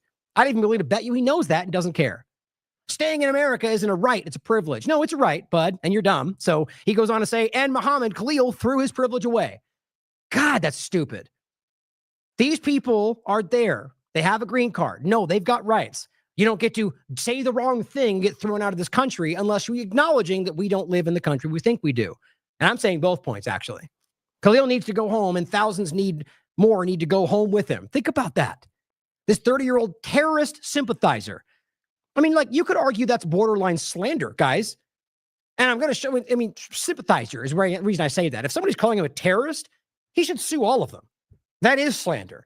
There's no evidence to present any of that. People like Loomer are screaming about how all Muslims are bad right now, all across this platform, which she has a right to. And I have a right to say she's one of the worst people alive. Like one of the worst, most disgusting, vile people on this platform. And I'll show you why. I said it's almost too obvious these days how there is a partisan focus for the day and the partisan talking point, and all the shameless grifters blindly repeat it. Today is what Kirk is regurgitating below, despite it being false. Now, all of that aside, before we go through the First Amendment part, is to say that even if what they say is true, it still would have to be proven in a court of law because he has the same rights that you do, especially as a green card holder. But this is what's important, because they're telling you that he's not even breaking the law. So you have to realize that people like the Kirks and the rest of them out there who feign to be fighting for freedom and liberty and the Constitution are right now engaged in one of the most problematic, I would argue, damaging, potentially, attacks on free speech that I've ever seen in this country. Now, I'm just talking about my personal experience. I'm sure you can go back in history and find other examples. In fact, it's also good to point out the deportation of people in this context is not actually unprecedented. It doesn't change the fact that is unconstitutional if it happened at any Actually, I'll go through some of those in a minute. The point, though, is that people like that are right now destroying, for a foreign government, in my opinion, but either way, destroying in every way what we are all fighting for while they pretend they're trying to fight us back from destroying America. The ICE detention of a Columbia student is just the beginning. This is from the Free Press. It says, Donald Trump warned that Khalil's arrest would be the first of many to come. Indeed, a White House official told the Free Press that the basis for targeting Khalil is being used as a blueprint for investigations against other students. This is a witch hunt, guys. This is terrifying. You realize it's not about crimes. They're making this clear. I'll read it in a second. It's about ideas. You're not allowed to, they're pretending it's all terrorism and violence, even though none of that is actually happening. It's ideas. It's not terrorism to have an idea. It's not violence to have an idea. Didn't you hear Ben Shapiro? I'll play that again in a second. Little Benny Shapiro making, think about right now what's going on, about how many things he's been saying over the years that right now are being put to the test, and he is failing, which shouldn't be a surprise. The idea is that clearly they're going to build a background here about how to go after people and set the precedent through a unjustified, unconstitutional reality and force it through because we're every moment right now moving away from what this country at least pretended it was. And it says Khalil is a, quote, threat to foreign policy and national security interest of the United States. That's what it says, said the official, noting that this calculation was the driving force behind the arrest. And he says, quote, the allegation here is not that he broke the law or that he's breaking the law, end quote. That's a Trump official that said that on the record. So the reality here, guys, they're telling you there's not, it's about national security. Okay, fine. Let's just even say that that's the truth. Prove it. Present your case in front of a judge, because otherwise you're breaking the law, period. And the reason they're trying to play this national security idea is because we've already gone down this road. Bush, and really left and right, to be honest, have driven us to a point to where they can simply go national security and send people to Guantanamo Bay. That was never what we believed in. They just kept it kind of secret until it eventually came out, and it was a big stain on our reputation. It never stopped. They just went somewhere else. Yemen, torture camps. Israel's still doing the same thing. It's what they do. So the problem is that's never been something that aligns with the Constitution. That's the reality. So now we're going right back to that point. Might makes right, guys. Get ready. It says, quote, he was mobilizing support for Hamas. No, he was not. And spreading anti-Semitism. No, he was not. In a way that is contrary to the foreign policy of the United States. Well, guys, this is what's so crazy. If he carried out an act that was a crime, then arrest him. If he said something that, I mean, even that, the point is you can't say spreading anti-Semitism is a crime. Even they said he wasn't breaking the law. So they're being clear that he did things that are not crimes. We just don't like them. So just for sake of for mental experiment, remove those terms. He was mobilizing support for Judaism. He was mobilizing support for the settler movement in Israel to make it not a religious, because that Hamas is not a religious point. I mean, in the context of it's like their religion versus their religion. So a group versus a group. Okay. Mobilizing support for the settler movement in Israel, which are packed with extremist maniacs who are raping and torturing, all on the record, by the way. It's been proven by their own media. Okay, he was mobilizing support for the settler movement and spreading hate against Christians. Kick him out of the country. Would you agree with that? Now, I'm arguing, there's probably people out there that would go, yeah, bad person, get him out. And you're also part of the problem. Even if you agree with they're bad people, which they are, the point is you have to draw the line with your integrity, your principles. Stop letting your emotions drive the conversation. That's what people like Kirk bank on. The reality is that mobilizing support is a way to make it sound like he's taking action. He was not. He was protesting against a genocide in a way they claim was support for Palestinians, which they claim means Hamas. That's the best you can do. And it goes on to say, noting the administration reviewed intelligence that found Khalil was a national security risk. Okay, let's see that intelligence. I'm willing to bet you that intelligence is those sentences right there. The way we feel about what he's doing. That's what it is, guys. There's not some investigation intelligence showed. That's just the way they're making it sound like there's some file somewhere where we knew he was secretly planning bomb threats. That's what they want people to assume. The evidence does not exist.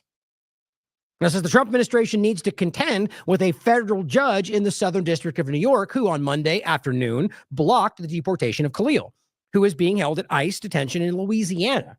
Now, I'll get to another article why that is. They moved him. The point quickly is that they argue that there was I thought it was right there. It is in the other article. They moved him to a location where they thought he would be less likely to get removed. A judge that's more angry against immigrants is the point. That's how this government works. He is expected to appear in court Wednesday morning. Now, this was written on the 10th, so arguably yesterday should have been in court. Again, we're like in this blacked out scenario. It's like what Israel does to their military. We are watching the reality, the mask being torn off. If you can be taken, whether green card holder with rights or an American citizen with the same rights, and be just disappeared. Your wife can't find you. Your lawyer can't speak to you. Both those are real. You're moved to Louisiana without even being told, and nobody even. I mean, that's Stasi stuff, guys. That's secret police. We are in the moment that we've all been fearing. They're showing you this is coming. Now, this is when we need to stand up and push back harder than ever, because it's always possible we could push this back. He is expected to appear in court Wednesday morning. The deportation of a lawful permanent resident, such as Khalil, generally requires the approval of an immigration judge. Khalil's case has thrown into dramatic relief debates over the limits of protected speech and what constitutes a legitimate response to the explosion of anti-Semitism, which is not what's happening on campuses across the United States. I mean, I've proven these things 45 times over. We can see the actual protests and the people in the center of what they claim was a hot spat of anti-Semitism, and it was put on by Jewish Voices for Peace, and there were Jewish people there protesting and chanting along Holocaust survivors and Muslims and Christians. That's what it was. There's endless video of it, guys. It's actually insane to me that even people that are writing articles that are somewhat critical of what's happening are still claiming it's just not true. And then you find out that they used every Palestinian flag to claim 400% increase. That's what they're pointing to right there. October 2023, the explosion of anti-Semitism was Palestinian protests. They got caught. They basically admitted it. It goes on to say, I don't think anybody who is fomenting pro-terror, not what happened, anti-Semitic, not what happened, anti-American, not what happened rhetoric, who isn't a U.S. citizen, has any inherent right to be here. Well, yeah, in fact, he does since he's got a green card. But you guys don't care about rights, apparently. But the reality is, pro-terror to them means Palestine. Anti-Semitic means Palestine. Anti-American means Palestine. Because remember, the only thing they're using to claim he's anti-American is the end of Western civilization, which is not just America, and it's also not what he said. I said that the very first show because it wasn't true. It's a screenshot. If it ever came from anyone, it was the group of the screenshots, CUAD, whatever the group is called.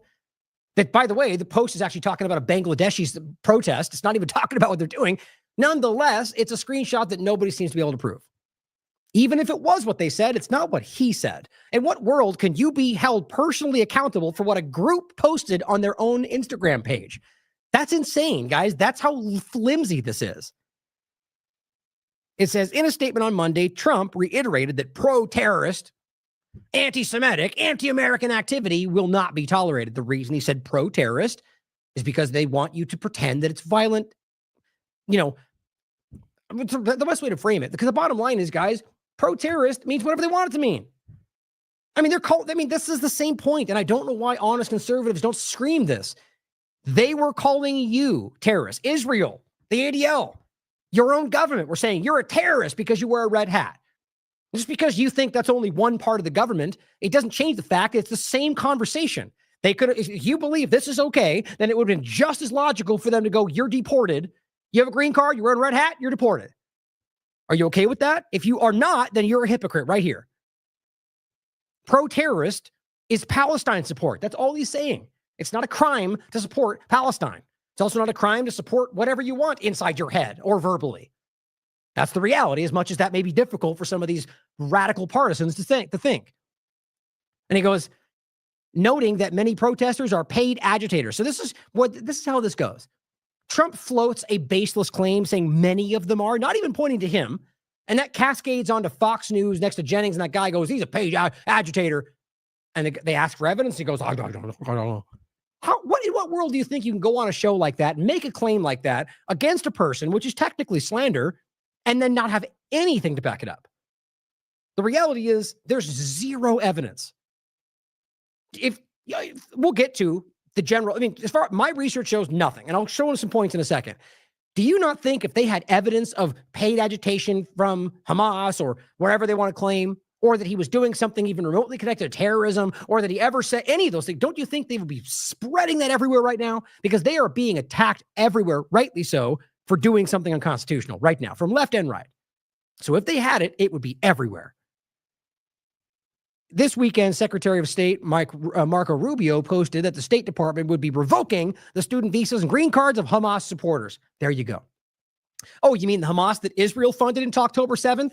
Okay, so if you're claiming Hamas supporters need to remove the country, okay, what about all the Israelis that support him, support the funding, or rather support the current government that's funding them since October 7th, or up until?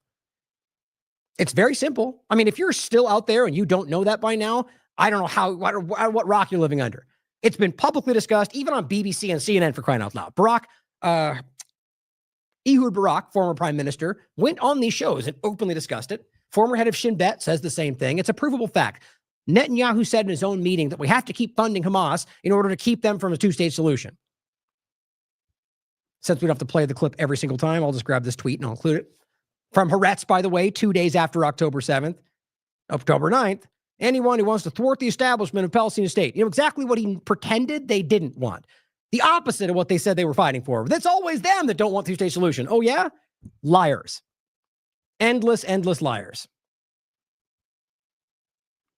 So the point, obviously, is if you're going to tell us that supporting Hamas is enough to get for you to ignore their constitutional rights, which is what it is, then does it matter that Israel funded them into that position? Doesn't it? No, of course not. It's not about that or any of them. It's about finding ways to suppress what you say about Israel, or really anything. But right now it's about Israel. It says, for starters, and this gets into some of the Supreme Court rulings, Turner versus Williams, Supreme Court case from 1904, set the precedent that aliens can be deported. And this is in regard to some of the past examples of getting rid of aliens or people, green card holders, visa holders in regard to some kind of situation like violence. Set the precedent that aliens can be deported if they're engaging in specific dangerous activities. That seems kind of broad, again, or if they have certain dangerous views that those, quote, who hold and advocate them would be undesirable actions to our population. Now, it's important to understand how the system works. The reality of this is about it's largely a precedent-based system, but there is inherent constitutional law and constitutional rights. So what I'm going to go through and show you is the very clear volume, the bulk of the rulings have always gone, and I'll go you right to the law sites and the basic AI, I'll show it all to you, where it's obvious that is how it applies. My point in showing you is that there's already been examples in the past where you had cases like this, some of which were later overturned, by the way, where they did do something like this. But remember, even Mayberry versus Madison, which was before this, argued that if it was repugnant to the Constitution, it's null and void. That's in regard to making legislation. The point, though, is that if it's repugnant to the Constitution, it's not valid, even from a ruling. But that's why these things go through, and that's why the checks and balance system works, or in some way is effective in some context. That's why if we get to it today, the point about Trump and all the judge rulings and them trying to remove all the judges is just, I'm the first to tell you that they all have political leanings. That's why the system is somewhat set up to have the checks and balances because of that. Obviously, you can see the authoritarian direction of the current administration or the ones before it. So it in some way checks itself like that. The problem is they're going to try to go after people that don't let them do what they want, acting like that's freedom. But this is at least one example of where that's happened before. Now, but again, the main point is dangerous activities, and what it says, who hold and advocate things that so right now, if you're protesting against a genocide, if you're protesting for Palestinian people, none of that applies. Unless you want to pretend that doing so therefore means something violent, and that's what they're trying to do, because they know these are the only ways they can make it happen. Under the Immigration and Nationality Act, passed in 1952, a visa holder, not what we're talking about, he was a green card holder, but in this case, a visa holder who, quote, endorses or espouses terrorist activity or persuades others to endorse or espouse terrorist activity. That's what they're citing, guys. I'm telling you, they have their people. They looked into this to try to find how they could do this for Israel, and they're trying to say, well, let's just say Palestinian support is terrorism, and then we'll just say terrorism from now forward. That's what they're doing. Same way they go after people that say Zionism is a political organization. No, you're racist. You're anti-Semitic. No, I was talking about a government, but if you want to conflate those things to suppress my speech, then have at it. But that's what they're doing.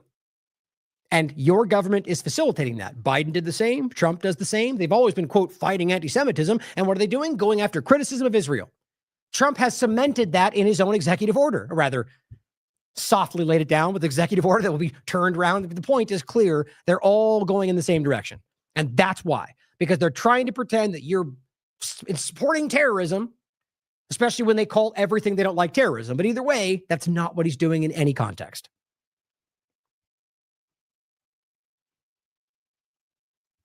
Make sure that's the same one. Yeah. Okay. So the main point I want to remind myself about is that due process is a very important part of this. So let's just say all of that is true, right? Everything, all that, or whatever they're saying about it is true in the context of, supporting Palestine equals terrorism. The point is you have to still present the evidence. Now, he's still apparently going to go in front of a judge. We'll have to wait and see what happens, but that's up in the air right now. My point is you should not be, the way that they've already handled this, even in regard to the school, has shown you that they're acting first, due process later, which seems to be Trump's thing. But it's hopefully still going to happen in some context. But realize they're already telling people they're just rushing through this process and trying to move them to a place where it will be better executed. If the evidence is presented and we don't get to see the process, then that is a secret court system, and that's also a violation of our rights. So when this gets presented, we need to call this out because the evidence, as I've already told you, is very transparent. They're just going to make their case. They already have. Him doing that is a national security risk. It's not a crime, but it's a risk to our national security. So you'd argue that an honest judge would say, well, lay out your case. In what way is it a threat to national security? I'm willing to bet you they're going to claim national security. That's how dumb this is. And say, well, we can't get into it because national security. And maybe the judge, that's why they went there. I hope I'm wrong. They went to the place where they knew that what they might get. Brian Grimm says, the lawyer for Khalil at today's hearing said that she has been unable to speak to her client once. So that was my point. I mean, there may be a point in which she sees a judge, but right now he's been denied his rights. As of right now, they're going Guantanamo Bay on this, guys. They're acting like this is some kind of a post-Patriot Act, war on terror situation where they can just yell terrorism and throw you in a cell. Thanks, Obama. Thanks, Trump. Thanks, Biden. Thanks, everyone that's continued that same thing from whatever NDAA it was. I forget. Where they can arrest and detain American citizens without charge. That's still there. All of them have continued that. See, it's funny how we don't get the Kirk talking about that, right? Of course not. But he says, does any of this sound like the America you were taught about growing up? A legal permanent resident kept incommunicado with no charges specifically for his speech? It's terrifying. Now, just quickly looking this up, and I'll give you sources directly from legal aspects and so on, and directly right from our constitutional rights. Simply asking, constitutional rights, do they apply to illegal aliens? Simple answer, yes. Constitutional rights do apply to undocumented immigrants, also known as illegal aliens. The U.S. Constitution guarantees certain rights to all people living within the territorial jurisdiction of the United States, regardless of their immigration status. As always, by the way, when I include these, they've got 7 links down there, all citing, some of them I'm going to show you. The point is there's obviously limitations that are more so for you if you're an illegal immigrant because you're technically breaking the law. My point, though, is that as it says, and this is the right way to frame it, it guarantees certain rights to all peoples in this country. Now, yes, there are also some of those rights when you have the full picture that aren't applied to some people in some circumstances, example, illegal immigrants. The point, though, is the certain rights that are guaranteed, that's what we're talking about today. And that is freedom of speech, and others we'll get into. But the point is, freedom of speech does not get removed one day because you somewhat broke. I mean, it'd be as stupid as saying because you ran a red stop sign that suddenly you don't have the right to free speech. You broke the law. The Constitution was not applied to only people that were born in the United States. And that's the point we've always made. And it's the truth. God-given does not mean only people in this country. But that's it. Just so it's clear, that is the provable reality. You can go back to the founding fathers and you can see it right here in front of you, but or the precedents I've shown you. Well, that's the main point, though, is going forward, the Supreme Court has continued to make that point. So there's really no error in this conversation. You just have a bunch of very screaming, dangerous people out there who are calling for this country to be destroyed for something else. They might not even realize it. They might be so jazzed up on some jingoistic Trump saving the world mindset that they don't even look. They don't even take a second to realize. They're so, oh yeah, bad Democrats, they're destroying everything. So whatever you got to do, I support you. It's dangerous, guys. That's why stupidity is very dangerous. Here, from Clearwater Group, 5 Rights of Undocumented Immigrants, simply says, the Constitution protects all people living in the United States, regardless of immigration status. If an individual is physically present in the United States, they are entitled to the protections granted by the Constitution. This includes the right to due process, most importantly, and equal protection under the law. Simple. The Fifth Amendment, for example, or many of them we could point out, I'll show you one next, states that no person shall be deprived of life, liberty, or property without the due process of law. Period. End of sentences. I mean, how do you misunderstand that? It doesn't say no American. It says no person shall be deprived of life, liberty, or property. Because that was the point. They lived in a time when people were wrapped just because of the decree of a leader, or rather a ruler. Seems like we're there now, right?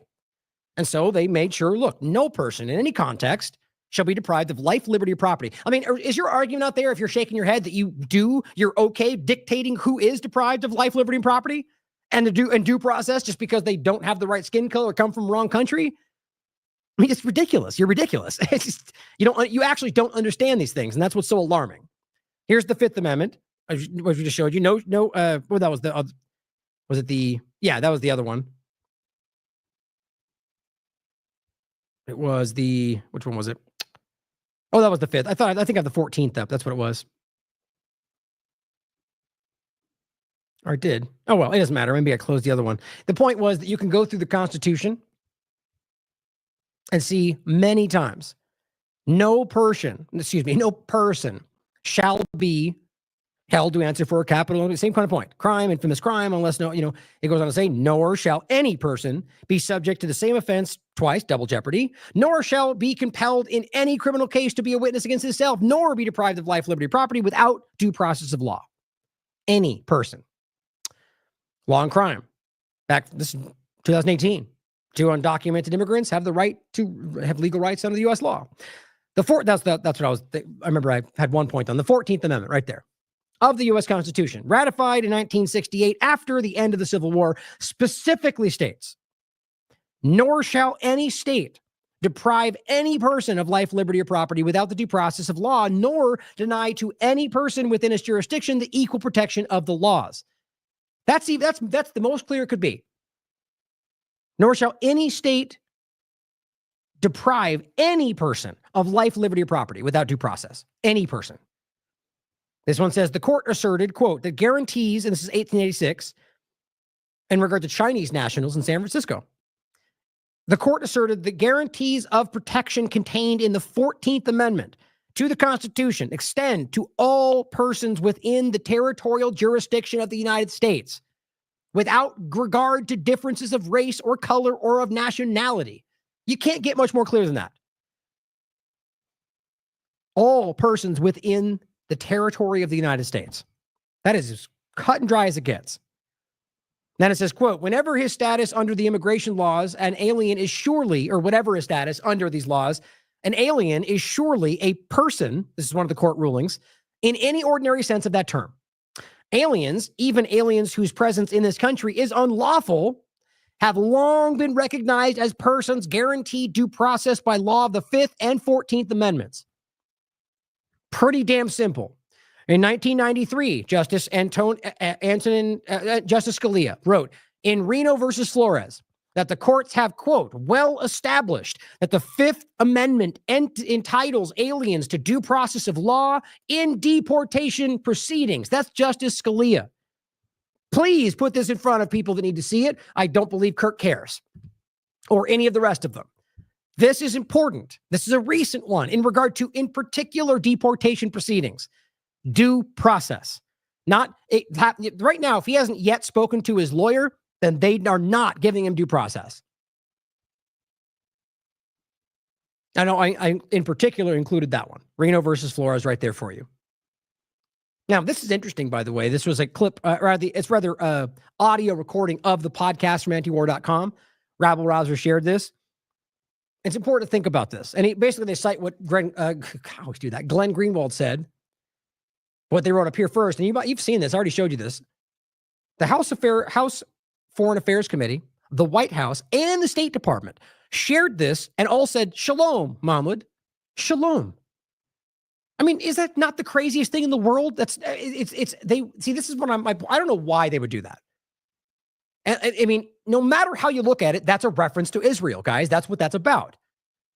And so either that's them making them put that there, which is just always how that seems to work, which shows all of us what's really happening, or they're doing it because they want you to know it's for Israel. I mean, however you look at this, that's pretty wild to me. But he simply says unconstitutional, illegal, and attack on free speech on behalf of a foreign state.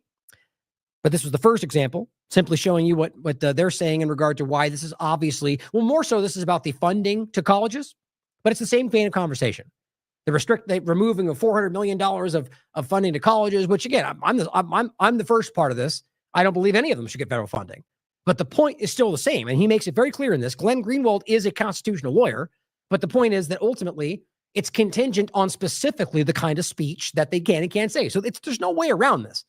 You got a bunch of dishonest people who either don't know they're wrong, or rather, if they don't know they're wrong, maybe not dishonest, but they don't know that they don't understand the Constitution, or very dishonest people who don't care that they're wrong and are forcing this in anyway.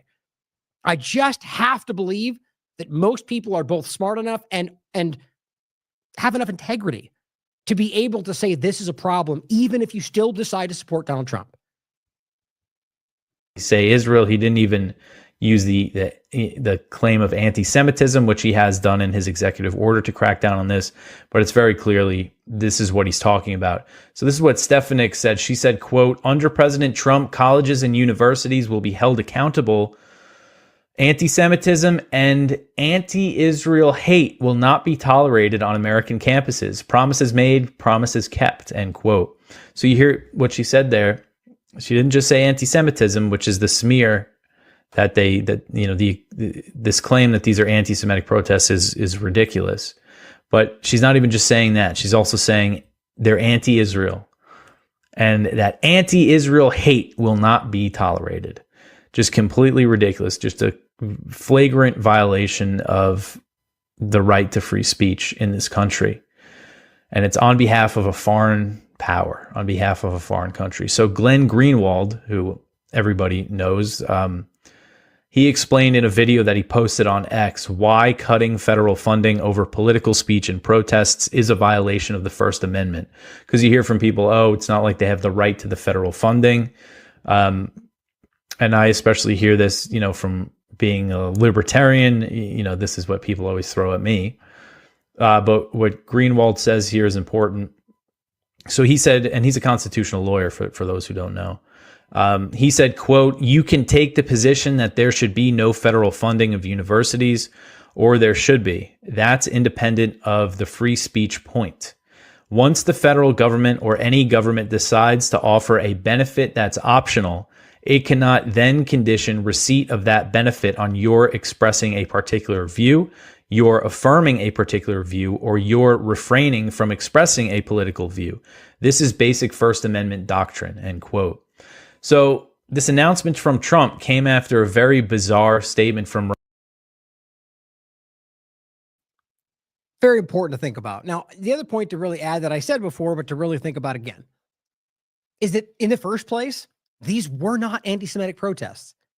So at the core of the argument, it wasn't even actually the reality. They're building on this idea that not just was it anti-Semitism, but it was supporting Hamas for terrorism. The core argument wasn't even valid. And this is what I'm probably going to get to a point where I'll play those clips again. Maybe not play them 100 times, but just the reality of how you can prove the blatant lie of what was happening on the ground. I mean, not least of which because it was put on by Jewish organizations. Like, that's just the dumb, and nobody wants to be honest about that. Or the fact that they were Holocaust survivors and Jewish, Christians, Muslim people, all they were celebrating Passover together, singing Jewish song in solidarity for Palestinian self-determination. Imagine pretending that's anti-Semitism. This is ADL, AIPAC, Zionist, Israeli propaganda that has been overwhelming this country for decades.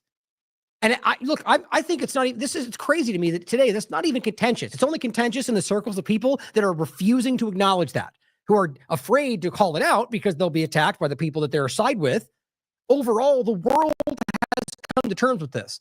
So we as Americans need to be honest about this. And it's not about Jewish people. It's not even about all Israelis. It's about Zionism and their effort to create this, to suppress your speech as they carry out a genocide in multiple countries. It's about the simplest thing in the world today. Now, Candace Owens, this is the point about that image. This is all they have to make this argument. A screenshot. Twitter files for you guys. I told you there's a reason that this was built. People are using screenshots to act like they know that proves anything. Like we can't alter screenshots today. It's just insane to me. Now, it certainly could be. The point is the same. Even if it is true, it's a Instagram post from a group that ultimately is a group that posts something on Instagram that he's overlapped with in these protest movements. Never did he say those things. Never did he tag, shared. It was they said something over there, and they're right here, and he's right there, and therefore he's a terrorist. And even if he did say those things, it's still protected under free speech.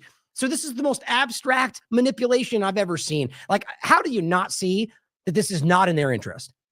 Like, they can't even build a real case. So as always, why would they do that? Why would they go so far out on a limb to go after one person who didn't even meet even the basic requirements for this, knowing they'd get pushback, unless somebody made them do that, unless they had an interest to do so that was not for American interests? I mean, I don't know how else you make sense of that. This is against their interests. This is against American interests, against the Constitution. It's against freedom and liberty for clearly the one person who doesn't want you calling out what they're doing. Or one group, excuse me. I mean, it's all my opinion, but I mean, how else do you make sense of that? Why would they do this? And let's not forget, the Batar US group was going, that guy, that guy, that guy, that guy, Pam Bondi, Marco Rubio, Trump, for weeks. It's all public. You can look up on Twitter. They were tagging him, going, get this guy. That's the one. That's the guy. And then they just so happened to go after that one guy to their detriment. Candace says, Caroline Leavitt just gave a press conference. She says Mahmoud Khalil distributed pro-Hamas propaganda. Same old talking point. You realize this is on the 11th. It's now the 13th. I haven't seen anything other than that random screenshot circulating. All they do is go, he said Hamas talking points to material support. And that she has the materials on her desk. Yeah, I'd love to see that. We already know what it is. I mean, we've seen people in these protests know what was being circulated. It was a discussion about what they're protesting for. And all the things we've said on this show, which are factually correct and not pro-Hamas. Why? Because Hamas is funded by Israel. Why would I support that? Overall, I still keep the mind open in regard to what might be shifting in all these contexts. And it still, regardless of Israeli support, was a protected act under the Geneva Convention of International Law as an occupied territory with armed resistance. Always so simple if you just have a brain and are open to understanding the information, as opposed to just diving into the propaganda. But so she's going to show you, if they ever show you anything, flyers that say they had a right to do what they did, which they did. That ultimately what happened was due to decades of oppression, which it was. These aren't Hamas propaganda points. They're just true. It's the same way when you talk about things around 9/11 or whatever else, it becomes some other talking point, or you're spreading pro-Russian talking points when you're talking about Syria not committing chemical attacks. Oh, you're a Russian shill. No, it's just the truth. And they use some other name to get you to distract yourself, get one half of the paradigm to ignore it. She says, would it not be prudent to release these materials to assuage public outrage? Yeah, she knows what she's doing. They're not going to. She's making a point that that's why we have a right to see this, and so does he. This guy, who you know already, is a long-term, screaming, foaming at the mouth Zionist propagandist, goes, this is what she's defending, and gives you the screenshot, because that's what they're supposed to do. Now, Candace points to Mel, who says that's a fake. Now, she goes, how do you have so much time to garner support for your position? Now, Mel says this is fake, saying the statement came from a group called the Columbia University Bengali Student Association, which it did, but it does point to both Columbia and Bangladesh. It says it was printed in Mondawais, which it was. And here's the actual headline. I went through it, but it wasn't as, I think I might even have it somewhere. I don't want to try to find it right now. The point is in Mondawais, it doesn't really add much to it. Here, it's right here. I'll include it. Basically, what this shows you is this on same kind of time, August 4, 2024. And what they're doing is they're posting what it says here. And what they're showing you, it comes from this other group. And as far as I could tell, is basically just it's specifically about Bangladesh, but it overlaps with the fight against, whatever, I forget the term they use. Where was it? Anyway, the bottom line is that I can't verify any of this. So it's up for you to decide. The thing is gone right now. My point is the same regardless, which is why this is just like supplemental point, is that he did not say these things. He does not claim to think those things. So you can't just pretend he's guilty of something else that somebody else posted that I can't even prove is there right now. On top of that, it's not against your rights to think and say those things. It's just really silly where we are. But the point is, she's claiming that it was printed in Mondawais on the 4th of August and is much longer essay expressing solidarity with the student movement in Bangladesh.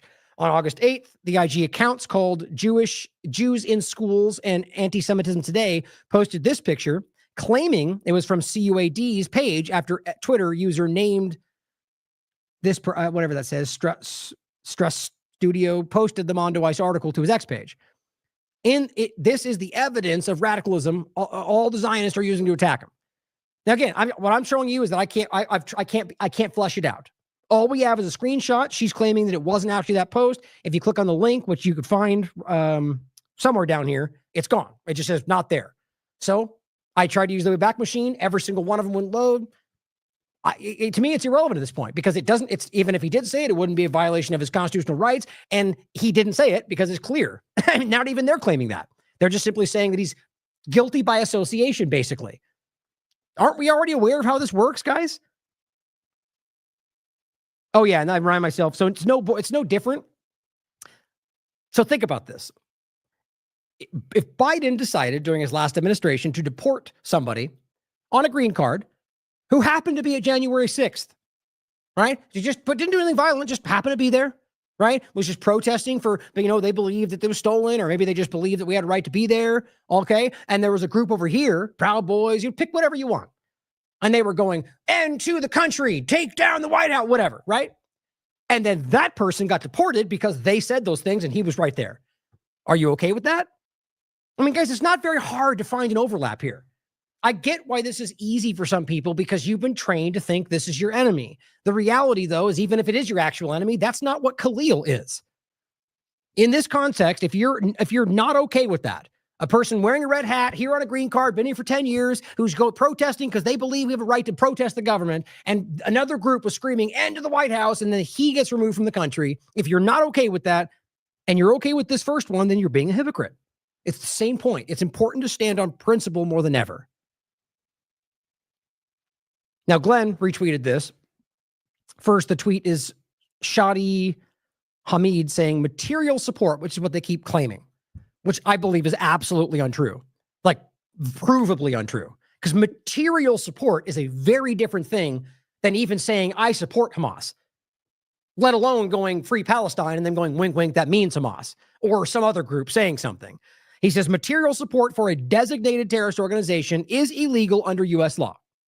So if Mahmoud Khalil, and that's why material support's important. That'd be like giving them arms or something like that.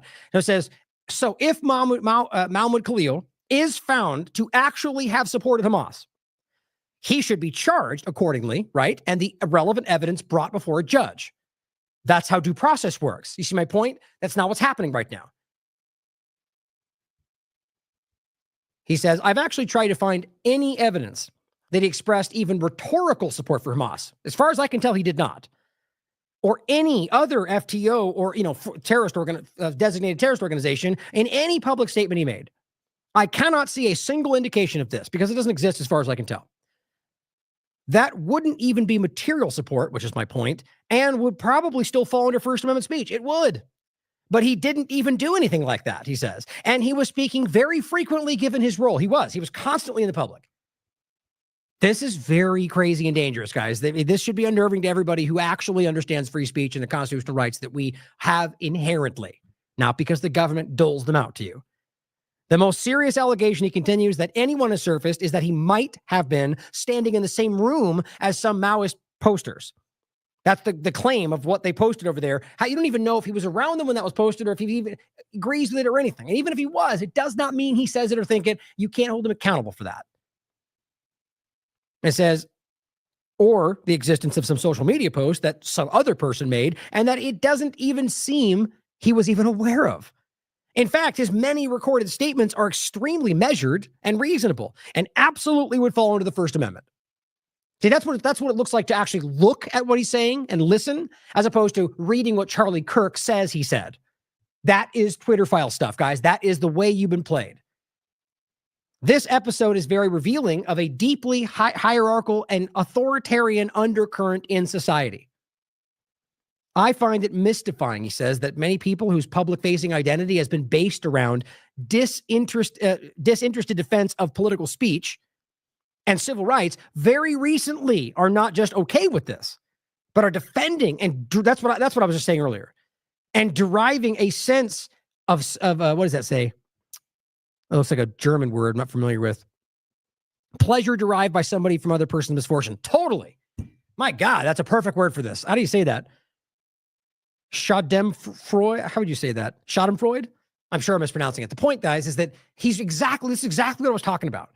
People that you are screaming that we have to die fighting for our rights are not only just defending this, but they're like laughing at other people. They're attacking other people who are trying to defend it. This is a psychological, we're being manipulated, like not just propaganda. Like even Catherine floats the idea of the neuroscience level. I'm not going to get into it today, but the point is there's something going on here. It says it's clear that for many liberalism is merely employed as a tool to achieve other unspoken political objectives rather than an ideology whose principles extend universally as claimed. Now, here's what's fascinating to me. He's speaking about this, it seems, as a liberal from the looking at their side. And this is my point. It seems as both sides of the paradigm are so blindly acquiescing to whatever Israel needs that we have both sides essentially finding different reasons to accept this. Like even Schumer acted like, well, it is technically wrong, but I want to see the evidence. Like it's just a lighter way of saying the same thing. And so he's going, yes, these liberals are just using these things to, they don't believe him. Exactly. Neither do the conservatives in the team sport side. There's a lot of liberals and conservatives out there that are calling a lot of this stuff out. My point is the team sport politics, the left and right high-level discussion. These are just fronts. They don't care about these things, as evidenced by what's happening right now. And Mirza Hussein is correct. Now, Glenn says, actually, first we'll start with Gabriel Noranha. Says, this is a reporter asking, your revocation of the green card to many is seen as one of the most anti-speech actions a secretary can take with his powers. Do you respond? Actually, I didn't grab this. Let's play this since we're here. I was more interested in what their response was, but let's play it because I actually deliberately didn't get a lot of this stuff because we could go forever being outraged about how dumb the things are that Rubio and Bondi and Trump and Elon. It's almost overwhelming how ridiculous it can get. But since we're here, let's play this one.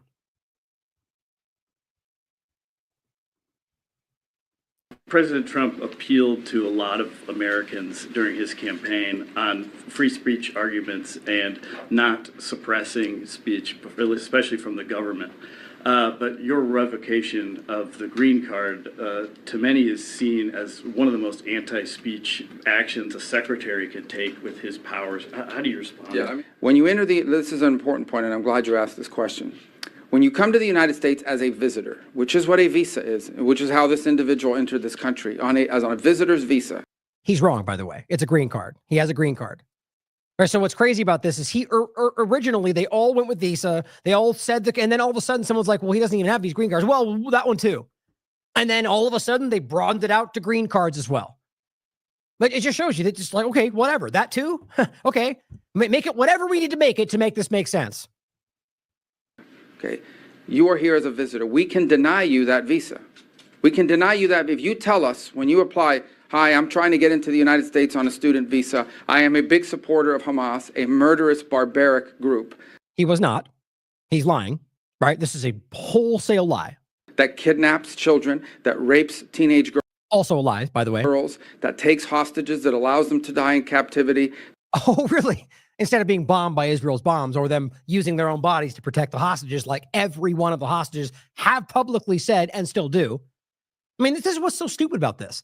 These guys are just continuing the lies that every Israeli media is calling out, that Israel is calling. Right now, Israelis are calling out their own government because they're trying to go back to the war instead of taking their people home. They know what's happening. And Rubio stands up and has the nerve to speak to you, to express, to go after your rights, to lie to you about what's going on that we all know is a lie for a foreign government. I don't know how we don't recognize what's happening in this country right now. It's terrifying. That returns more bodies than live hostages. If you tell us that you are in favor of a group like this, and if you tell us when you apply for your visa, and by the way, I intend to come to your country as a student and rile up all kinds of anti-Jewish student, anti-Semitic. See where he's going with this? He's just one trailing thought to the next with no evidence, no background. So you're telling me if he comes to you and says, we're going to support that terrorist organization, the guy never did that. He didn't do any of that. Or rile up hatred for Jews or any of that. Not a single point of evidence has been presented because it doesn't exist. Because these people this is a Jewish organization that put this whole thing on. They know that, guys. It's public information. So all he has is to go up and go anti-Jew, racism, anti-Semitism, just dropping all the buzzwords.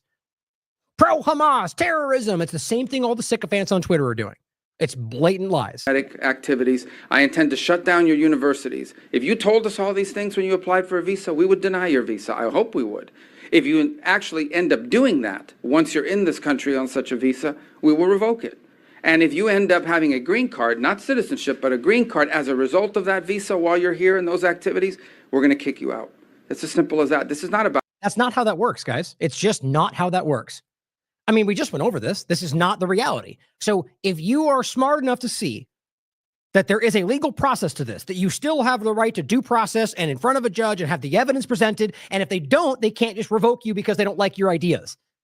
If you're smart enough to see that, then you must recognize how dangerous this man is, how dangerous the team behind him is, and the reality, or with him, and what they're doing.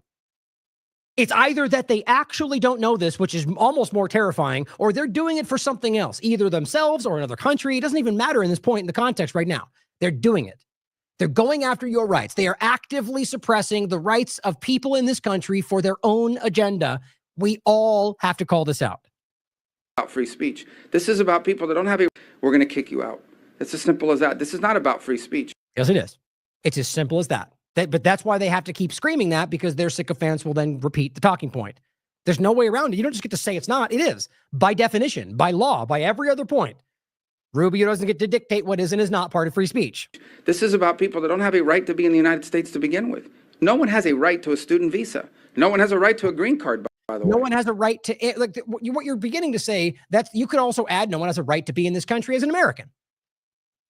I mean, it's all, it's all part of the point is that they are here, Rubio. They did get a green card, so they're now here. You don't get to then say that because we gave you that, now we can yank it back for no reason. That's what he's insinuating. Again, it's actually either wildly ignorant or very dangerous.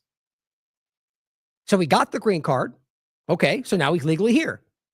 Even an illegal alien has the rights that are protecting in regard to due process. They don't care. I just can't stress this enough. This is so dangerous. So when you apply for a student visa or any visa to enter the United States, we have a right to deny you for virtually any reason. Yes, but you gave it to them. They're already here. You didn't deny it. They're here. The game is not because you gave it, then forever goes on forward. We can revoke it for no reason. That's actually provably false. He knows that. But I think being a supporter of Hamas, not what he did, and coming into our universities and turning them upside down, not what he did, and being complicit in what are clearly crimes of Nope, not once. Prove it. Give me any evidence. Give me a slice of anything that shows he committed a single crime in any context. They're just broadly, they're saying, look at what that crowd did. He did it. Well, the reality is most of the things that you're framing right there weren't actually even what happened by the result of the Jewish put-on protest in support of Palestine. Most of what we've later proven, even the larger corporate media articles covered, were Zionist propagandists that were causing violence. Even Stefanik got called out by the police in a congressional hearing. The point is clearly that it's all a construct built to create the idea that we can do whatever we want as long as we make you hate that person. You're being played. Vandalization, complicit in shutting down learning institutions. There are kids at these schools that can't go to class. That's not true. It's the dumbest part of this is how many times we saw them point to a guy or a girl standing there going, I'm so scared, I can't go to class. And you pan back and there's like 30 feet on either side that they could simply walk around. Or standing there with a Star of David shirt and acting like you're brave for being, when you're in the middle of a group that's put on by Jewish organization, that's half Jewish people. It's just so stupid. It is a construct. You pay all this money to these high-priced schools that are supposed to be of great esteem, and you can't even go to class. You're afraid to go to class. So even at that point, ones that might have been afraid to go to class are probably because they were told they should be afraid, and they went in there, hide in their room, or they did so they could later talk to the news and say, I was afraid and I was in my room, and probably get paid by some kind of agitator. The point is, all of that does exist. The point to be made about paid agitators, for example, or agent provocateurs, yeah, 100% a real point. But we also shouldn't just blindly assume that without knowing for sure. Consider it. Yeah, any one of them could be funded by some foreign group. Of course. We know that's the case with Israel doing that constantly. We know that's the case from Soros funding protests. We know it's the same from the current Elon hipster Soros version. They're all doing the same thing. That's the real point. What they're trying to do is use what they do to cement your rights, or rather remove them entirely. Because these lunatics are running around with covers on their face, screaming terrifying things. If you told us that... Is that a crime?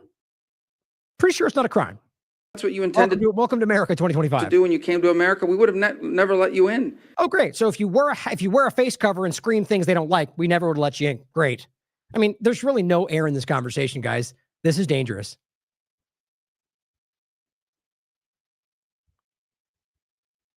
So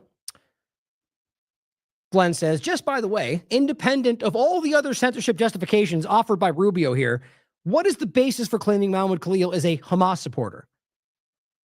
I know some believe that any opposition to Israel's war justifies that accusation, but anything beyond that? Obviously not. Now, Haroon says, great question. There's a ton of video of him out there. So let's just get to the bottom of this. I'll give $1,000 to the first person who can produce a video of Mahmoud Khalil either directly harassing Jews on campus or openly supporting Hamas. I'll wait. Good luck finding that, seeing as how it literally doesn't exist. And you know, as well as I, that these screaming Zionist crybabies out there would be constantly, they would be posting it everywhere.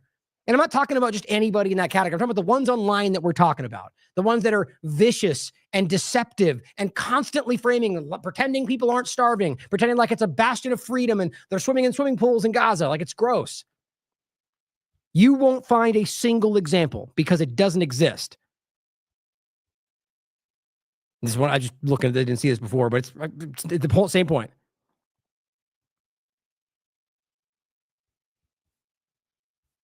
We should listen. Indoctrinate students to join the pro-terror. Let's see what he says. One second, grabbing it. This would be a good exercise. I haven't heard this. I haven't seen this before. I think you know what we're going to find. Where is that? Here it is.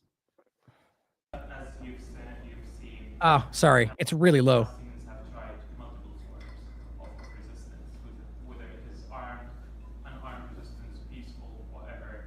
But Israel and their propaganda always find like something to attack. Like we tried armed. He's right. I don't know if you can hear it, but he's basically just saying that regardless of whether they're armed or not, Israel always finds something to attack. True. Which is again legitimate and international law, but again Israel is terrorism. We've tried BDS. I mean, guys, I'm shocked. It's exactly what I thought it would be, which is ultimately that he's basically saying they violate international law. I mean, he talked about armed resistance. It's exactly like, this is the point. If you did your due diligence at all, the only reason I grabbed this so far because I didn't notice that one wasn't there the last time I looked. And that's what we do on the show. For all I know, that could have been exactly the point that showed you that he was what they claimed. But we're honest on the show. It's about trying to find the truth. The point is that everything else I found about him speaking publicly, which I did look up and try to find, was just like that. It was measured. It was bound. It was about the actual information. And what's funny is this is at the group discussion where there's multiple people, there's multiple entities. This is when you're talking about the protest movement. Right? There's a lot of groups out there. He was like the front man for kind of negotiations about it. They're just trying to make him guilty by association for a group that I can't even prove actually said what they're claiming at this point. Overall, again, the point, guys, you have it. You have a video of him harassing Jewish people or supporting Hamas, and not what they did was legally an act of armed resistance under international law. That's the fact. Whether you support him or not, that's a legal fact you can prove. Supporting Hamas, especially in a material sense, which you won't, or post it below, you'll get $1,000. Obviously, you know the point, guys. If they had, this is March 12th, it's March 13th. This has been going on for 3 days. You know there would be information about this by now. These people are scouring everything they can, and the best they came up with is either a fake screenshot or a deleted one that wasn't even about him. That's the best they can do. So back to Charlie Kirk. Who exactly is this guy, right? So I'm pretty sure we've gone through enough evidence to demonstrate that what he's saying are pro-Israel talking points that are based on things that were thrown out there. And Charlie Kirk gobbled them up and regurgitated them back at you as absolute fact and gets benefited wildly for it. Seeing us out with 1 million views and all of this, they're making a lot of money.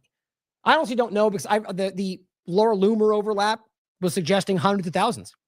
Which, for all I know, she was lying, but that's insane. And they're making this stuff monthly on this platform simply by towing the garbage line. Propaganda & Co. says, where are the sources for all these CUAD quotes? Same point. You already know where it is. It's a screenshot. That's the best you're going to get. A fuzzy screenshot that we can't prove is there. Nicholas Fuentes says, if, quote, agitating on behalf of foreign regime that murders women and children is grounds for deportation, when does Ben Shapiro get arrested? Exactly. I mean, guys, there's no more obvious example of a group, foreign government or regime or entity that murders women and children that's actively paying people to manipulate this country. I mean, the ADL is that. AIPAC is that. Literally bribing politicians and it's not even a secret. But then you've got individuals on these platforms that are being funded and given trips, and it's everywhere. Now, I'm not going to say that's unique to Israel, but it is a wildly obvious, huge red flag of violations in this country. Oh, and that's actually, yeah, he got, oh no, he didn't. I bet you at one point it was ratioed. This person said ratio. But in regard to the people speaking out, then the ones you might expect. Insurrection Barbie comes out and says, Mahmoud Khalil's deportation isn't just a legal formality. It's a line in the sand, right? Because, see, it's not about facts and liberty and rights. They want to make it an emotional point, right? We got to stand the line for our freedom and make it about like a battle. Well, okay, what facts are we talking about? Right? Don't worry about whether he actually did the thing. Just call him a terrorist, and we have to do it because all the other terrorists are coming. That's the central point of this. It's a blazing signal to every American-hating agitator, it says. Is that what he is? Did you prove any of that? In fact, you could actually avidly prove that what he's doing is more in the interest of the American culture than anything you're doing.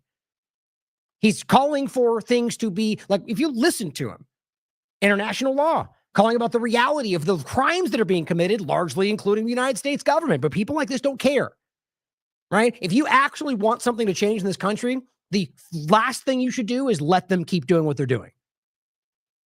But what they're doing is undermining people that call it out. American-hating agitator based on that one screenshot that I guarantee she didn't even see but heard about and talked about. Or if she saw it, didn't care to check it because you can't. It says the green card holder, this so-called activist. You got to love stuff like that. Do you have any evidence that he's not? Are you presenting something? Who cares, right? Has spent time in Columbia University not building a future, but tearing ours down. This is supposed to be We Are the Media now. Right, also with like 2 million followers. This post alone got 500,000. The point, he hasn't spent time in Columbia, despite obviously doing so and going to classes but no, but tearing ours down. How? Please demonstrate how exactly he did that, other than a screenshot that you've like built narratives around. It's actually insane to me. It says accused of cozying up to Hamas. Oh, at least you say accused. Funny how that's your entire premise around this, is that he gave support to Hamas, and you say accused of cozying up, and you're willing to build your entire thing, a 7-paragraph post based on accused? Great. We are the media. I blindly accept what I'm told and make big narratives about it. A terrorist group that wants nothing less than a destruction of our allies and the destabilization of our way of life. Well, actually, you can easily prove that's not even remotely what they're calling for.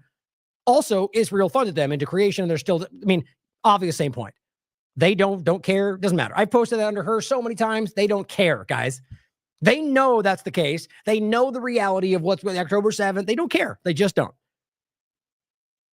You either have to acknowledge that there was a group that was funded to October 7th by Israel, which is, I've gone over 100 times, or acknowledge that what they're saying is not what you're claiming. What the only thing they're calling for is the fact that they're even saying, look, we'll step aside. We will back down from the government if you give them a state and stop bombing everybody. But then she wants you to believe they want to overtake everybody's way of life. No, that's Israel. That's very clearly, or the Azov movement, right? Or the United States, and marching around occupying territory and destroying civilizations. Not the group that has done none of that and says they don't want that. But, wink, wink, we know, right? Because that's how they operate. Then, same, you can read all this if you want. It's, the Democrats are terrified because they know the truth. It's emotional garbage. No evidence, no facts, just screeching narrative. And it says they'll cry free speech. Here we are again, until they're blue in the face. But this isn't about words. It's about actions. You got to love that. These people actually think that they're intelligent, I think. They actually have this mindset where they're like the leading people. Okay, what are the actions? Point them out for me. What exactly are you claiming he's done that is that actually removes his right to free speech? It's not about words. It's actually literally about words. You absolute clown. That's what they said. They even say he's not breaking any laws. It's about support for Hamas. It's about for anti-Semitism. It's about hate for Israel. You understand, Barbie, those are all words, right? Those are all sentiments. But no, it's about the action that hasn't happened that you claim. God, why do people listen to these morons? It says Khalil's not a martyr. He's a warning. Deport him now and let every would-be destabilizer know you don't get hate America and call it home. Right. So no more free speech. That's what the free speech team is fighting for. You're not allowed to hate this kind. Okay, what if tomorrow Trump decides to turn this place into a technocratic nightmare? What if tomorrow he makes a deal with China and all of a sudden it's all red communist stuff? Can you hate the country then? Can you stand up and go, I don't want that? Oh, you're deported. Barbie, you're out. You see how dumb this is? Of course, that'll never happen, says the children in the room. Well, look back in history if you care. I mean, think about how dumb that is to argue you can't. I mean, hate, you can call it attack. The point is, it's about ideas. It's about claiming you want a different thing. Now, sure, you could argue that's a detriment to national security, or you could realize that that's the only reason that in many cases our conversations can hold the authoritarian thing at bay. Just think about it for a second. If this country suddenly turned into a communist hellscape under Trump or anybody else, it's still called America. Or are you then allowed to hate it? Are you then allowed to call for a different type of civilization? If you're going to say yes, then you're a hypocrite because it's obviously two different things. I mean, this is not that hard to do, guys. I made 3 or 4 points today like that are night and day, there's black and white. There's very easy to see. You either agree with it or you don't. It's principle. But that's why these people didn't side with principle. They went with the lesser of evils. And that seems to be their worldview today. Now, same point. Power to the People simply says, we intend to fully vindicate not just his First Amendment rights, that's his lawyer speaking, by the way, but the First Amendment rights of all Americans who wish to speak out. Very simple, right? Who can disagree with that? But because they've been weaponized to think this guy is their enemy, it's almost like they've been weaponized to attack their own free speech rights. I mean, it's what's happening. This person says, Katie Pavlich, which has 1.2 million followers, I'm not familiar with who she is, says, he is not an American. This isn't about free speech. Deport. See, these are the ignorant people leading this conversation. I mean, I don't know if she's deliberately deceitful. Maybe she believes what she's saying. That would then mean she doesn't know what she's talking about, influencing millions of people, which is her right. She can say whatever she wants. But it is about free speech. It's literally the most obvious point about free speech that I think we've ever had a conversation about. This is cut and dry. Whether he's an American or not, he has those rights, even if he's illegal and alien, and they don't even know that or they don't care. You are literally paving your own path to totalitarian government. God, it's crazy. Now, Jimmy Dore comes out calling it right. This is, I'm not sure, Madison swore, just basically pointing out, and this is always how this works. Susan Sarandon standing out there supporting the whole thing. Right? Rather, I don't know if it's specifically him or just the idea that he's arrested and violates the free speech. But of course, because she's a big, famous, known Democrat, that alone, read the comments, causes some of these child-minded people out there that are rah, MAGA who come out and goes, no, because Democrats bad. And it's over. Who cares about the rights? Who cares about, it doesn't matter whether Susan Sarandon agrees or not. So even a broken clock could be twice right twice a day, right? That's how this, the point is, there's plenty of things that she stands up for that I believe are correct. There's plenty of things she stands up for that I don't.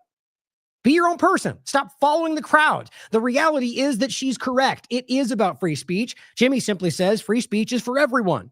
It's not for everyone. If it's not for everyone, then you're not for free speech. That's very simple. He says it's for speech you hate. Speech you like doesn't need protection.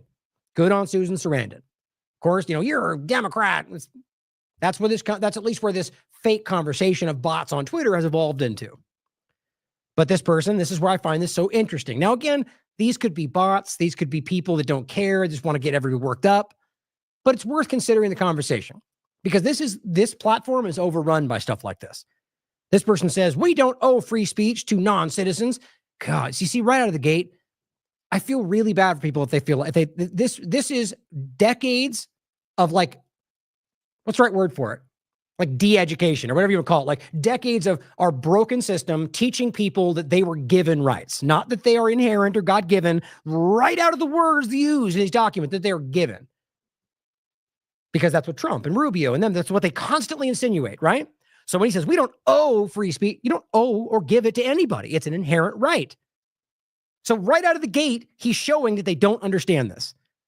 We don't owe free speech to someone on a visa. You do, though, or owe it, but they have that right. Who despise our country? Well, he doesn't despise this country. He's actually speaking in ways that are fighting to make this country not where it seems to be going. He says, want it destroyed and would never extend freedom to the speech to you. Oh, yeah, you know what he thinks and feels? You see, this is an emotional argument built on the back of another dumb emotional argument from people like Barbie, Insurrection Barbie, and the rest of them, because that person is simply saying what is going around. We don't owe them that, and they hate this, and they're evil terrorists. I don't even know why Jimmy responded to that. This seems like, I mean, it's embarrassing. And it says, before they enslave us under Sharia. See, this is just racism. Do you even know what his beliefs are? I haven't looked for that because to me, it's not relevant. Whether he's a Muslim or a Jew or a Christian does not change the fundamental principle of the point. If you think it does, then you're obviously part of the problem. I mean, look, obviously, it's worth pointing out that your religion can obviously influence what you might think. Is that happening? Look at the points. He's not saying what they're claiming. He's not calling for some revolution or intifada. He is simply saying what they did. You can look. It's everywhere. That what they did was a violation of international law, that what they had to do was legally correct, even if it's the same stuff we're talking about. She says, this is Alinsky rule number 4, make the enemy live up to its own book of rules. Jimmy says, free speech is not a treat we give to people like, good for him. It's a value we cherish and protect and spread to everybody. This person says, if an Israeli wanted to go to Gaza and organize pro-Israel protests where they take over and vandalize buildings, that should be fine, right? God. Like, I don't even know where to start. Like, I don't want to even waste time on how... I mean, think about this is a grasping effort to try to make it about the evil Palestinians that won't allow that. By the way, even though that's not true, even though you can easily prove that Christians and Jews and Israelis were that before they did what they did was actually part. I'm not talking back to like before the occupation of Palestine. I'm talking about in that location before they forced all the Jewish people to leave, claiming it was all because of the evil Palestinians. You can look this stuff up. The point is, Jimmy says, Israelis went to Gaza and blew up hospitals, libraries, schools, and slaughtered tens of thousands of children, most aged between 1 and 9. Mic drop, right? Like, what are you talking about, man? So if Israelis wanted to go to Gaza, which, by the way, they already actively control, and organize pro-Israel protests, why does that even come close to making sense in this conversation? But this person points to this. It says, so Mahmoud Khalil, a self-proclaimed Palestinian, he was born in Syria, but holds Algerian citizenship, moved to the U.S. only in December. During his first year in America, he found a love of his life, got married, and received a green card. He spent his next entire 2 years in America, and they go on to say, agitating and organizing That's not what happened. I mean, you look for yourself and you tell me if you argued any of these things. It is in the spirit of what this country has always claimed to protect, is your beliefs, not fighting to bring down, and you look for yourself. The only reason they're saying all that is because of the end of Western civilization screenshot that's from another group, if real at all. But it goes, oh, that seems odd, don't you think? Gross. So a completely evidence-free claim that is made to make you think, ooh, gross, evil Muslim. That's what it's all about. You don't, 1.6 million views. I just really hope that's not an indicative of what people actually believe by majority. Because if that's the case, I don't even know what I'm doing here. The point, guys, so somebody moves to this country, finds somebody, falls in love with, gets married, and by default has a green card because of that, and then goes to school and fight and tries to learn. Yeah, what a terrible, isn't that called the American dream? Isn't it funny how the very same people who are screaming that's why they all want to rush to this country and then they go, there's a terrorist because he did that. Because they just don't like his opinions.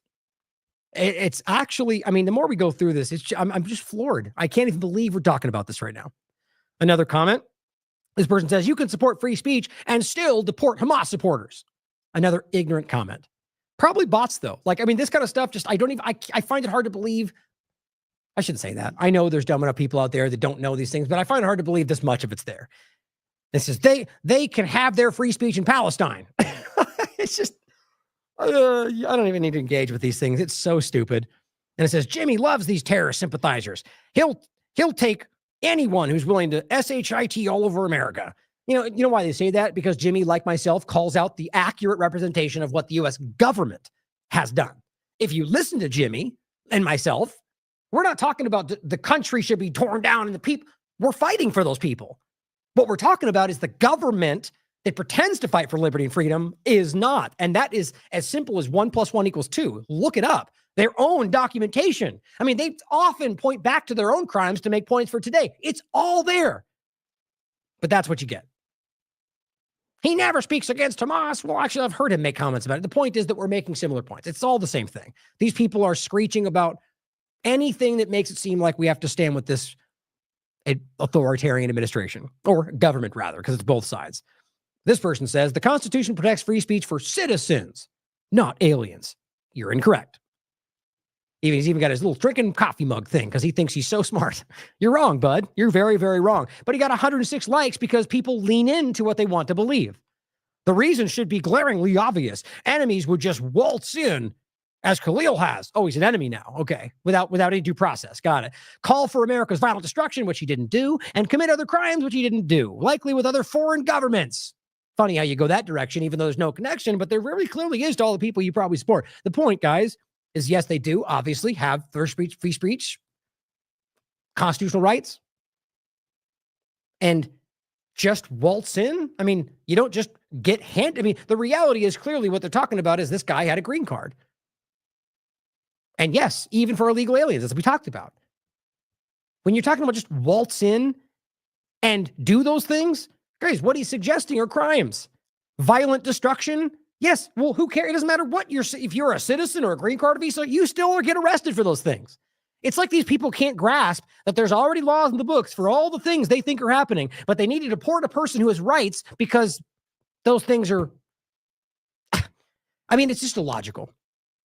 It gets infuriating to have to even make sense of these things. Here's Ricardo saying, sorry, Jimmy, green card holders don't have the same protections. Yes, they do.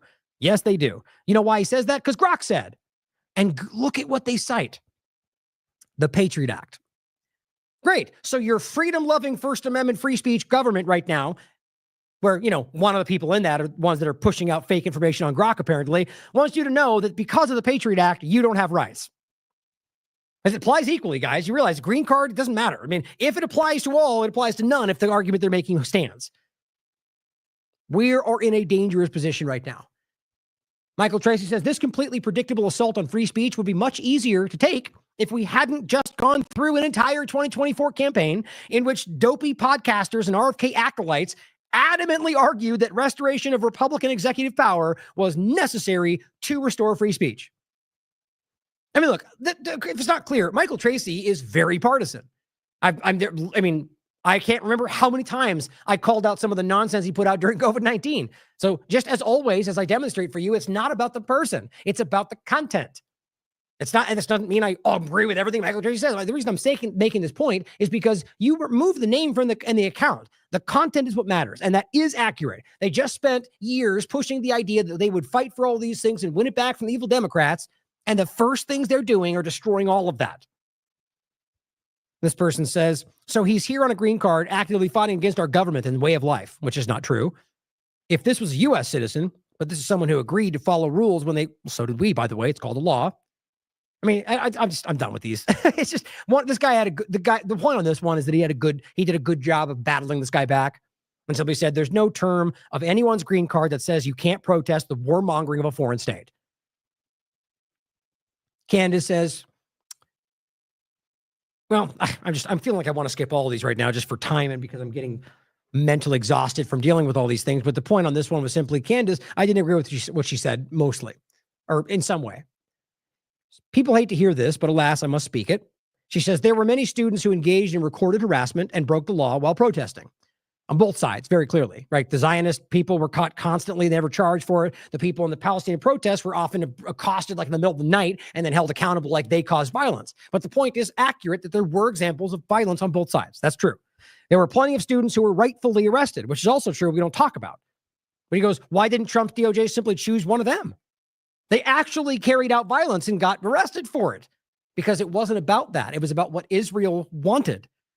This, guys, you understand, Qatar US is directly tied back to Zionist organizations in Israel. They're calling for that guy for weeks, and Trump follows suit. She says the arrest of Khalil is a PR nightmare for the Trump administration, an unforced error which will do absolutely nothing to make Jewish people safer on campus.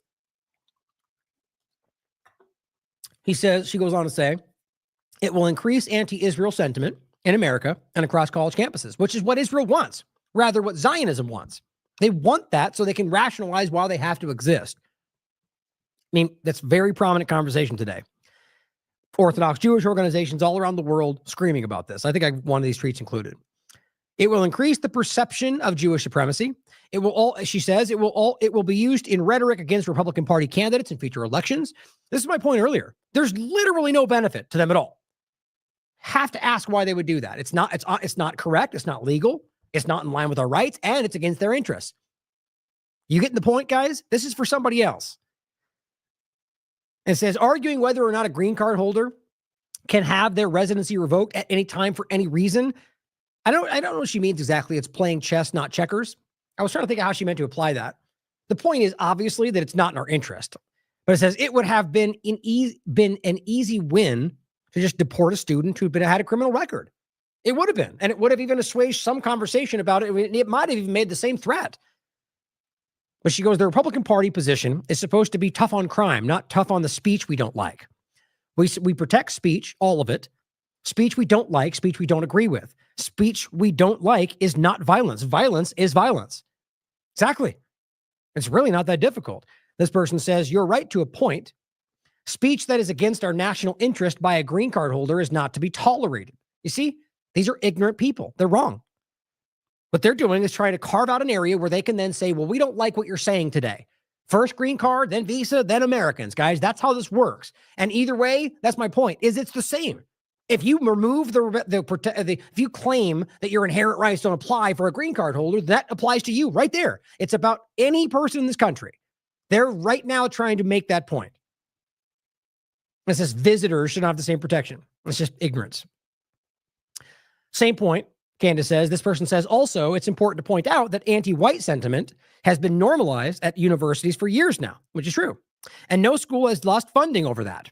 It goes to show you who's really in charge. So here's what's interesting. This is a point coming from within the Republican argument, who in some ways might even agree, but ultimately is pointing back to the reality that, well, this is coming from another country. It's not even America. It's not America first. Now, whenever you think about anti-white hatred, you have to acknowledge that that has been allowed by everybody. Like it has been it's just simply hypocrisy to say you're allowed to say one thing and not the other in any context. So why? I argue it was more of a means to an end. I think it drove these people into the hatred that they're now espousing for people like Muslims. But either way, he makes an excellent point. And what she says is, this is my point. It doesn't even satisfy the Trump base who have dealt with discrimination on campus for supporting him. That's what I keep saying. They called you racist for wearing a red hat. How come those people don't go? But this is my point. Candace Owens is calling out Israel in this conversation. She goes, we won nothing here. I calculate exactly zero upside to this debacle. At least that's how I read it. Either way, leaving out the person she thinks is driving it, she's making the point that this is being done for something other than American interests. So easy to point out, not America first. And wokeness, of course, comes in and says, we shouldn't be giving green cards, visas, or citizenship to people who despise the West, civilization, and assimilation. It's just, it's amazing to me that in today's world, in some people, that's just like basic, that go, yeah. And don't even realize what they're saying undermines what they actually believe in. I'm willing to bet you people like End Wokeness and Libs of TikTok know that and don't care. The point is, despising the West, like I already made the point about, is your ideological right. Civilization in general, right? I mean, how, it wouldn't be a far stretch for them to end this right here. Say people who despise the government, civilization, and assimilation. Well, guess what? I despise the government. I think government should exist. Am I a terrorist? That's a really short line right there for them to make that argument. Probably already have in some circles or some intelligence apparatus. The point is that clearly it's about your freedom to think what you want, express what you want. As I've said before, don't you think End Wokeness would be screaming that we have to fight against a common, like, let's just even say, not even include China. Let's make it about Democrats. Let's say Biden administration, literally whatever that looks like, just declares us a communist nation, okay? Starts changing all the rules. Okay, we're still called America, right? Don't you think they would fight that? Don't you think they would despise what's happening and fight against that civilization? They would simply just split hairs and be like, it's not America because they changed. It's just the same point, and these people are hypocrites. They're trying to suppress what they don't, rather, they're okay with suppressing it if they disagree with it. It's juvenile. And what's even more embarrassing is here's Ben Shapiro. Before we got here, the leader of the woke riot, it seems, screaming of this exact point back when it was in his interest. Let me suggest that as a legislature, your chief job is to ensure that my taxpayer dollars in this state go toward making sure that people like me and people with whom I disagree get to speak in places like college campuses, and not toward regulating what speech you find good and what speech you find bad, because it's a really dangerous business, and there's speech I don't like, there's speech you don't like, but if we can't agree that there is a difference between speech and violence, we're not going to be able to have a free state, let alone a free country. Thanks. Isn't that interesting?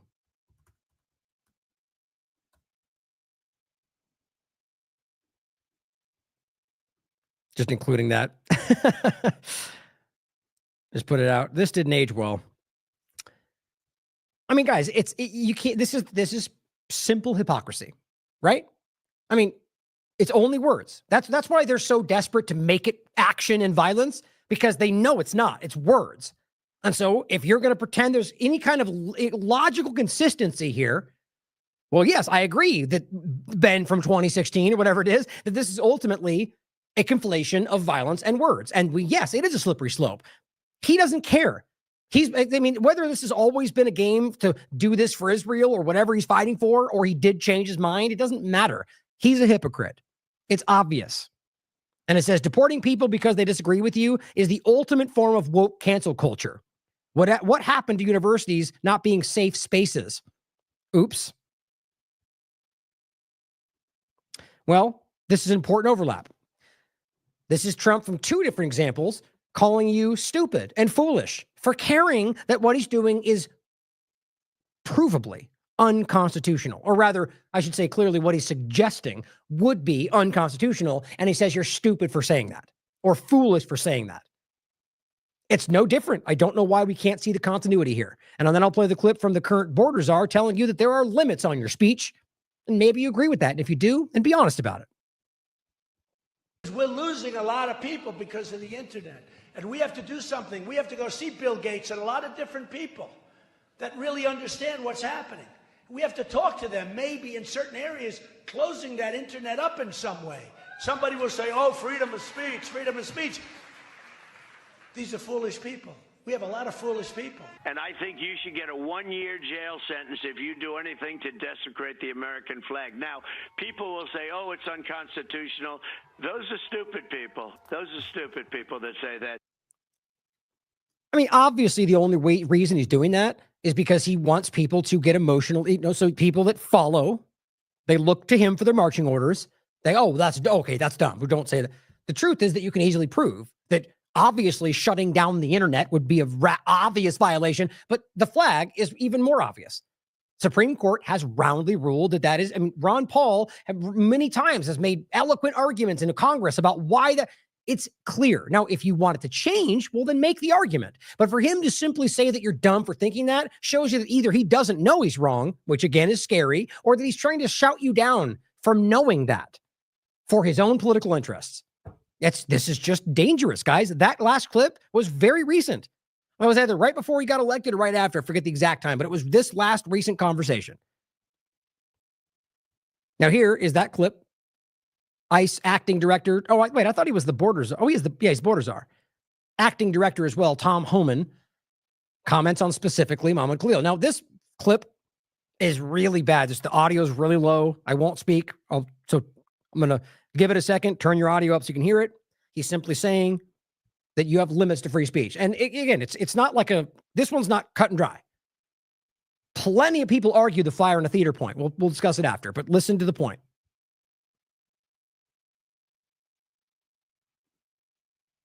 It's directly contrary to the United States foreign policy. That's the Secretary of State. That's a charge on the Secretary of State. We consider a national security threat.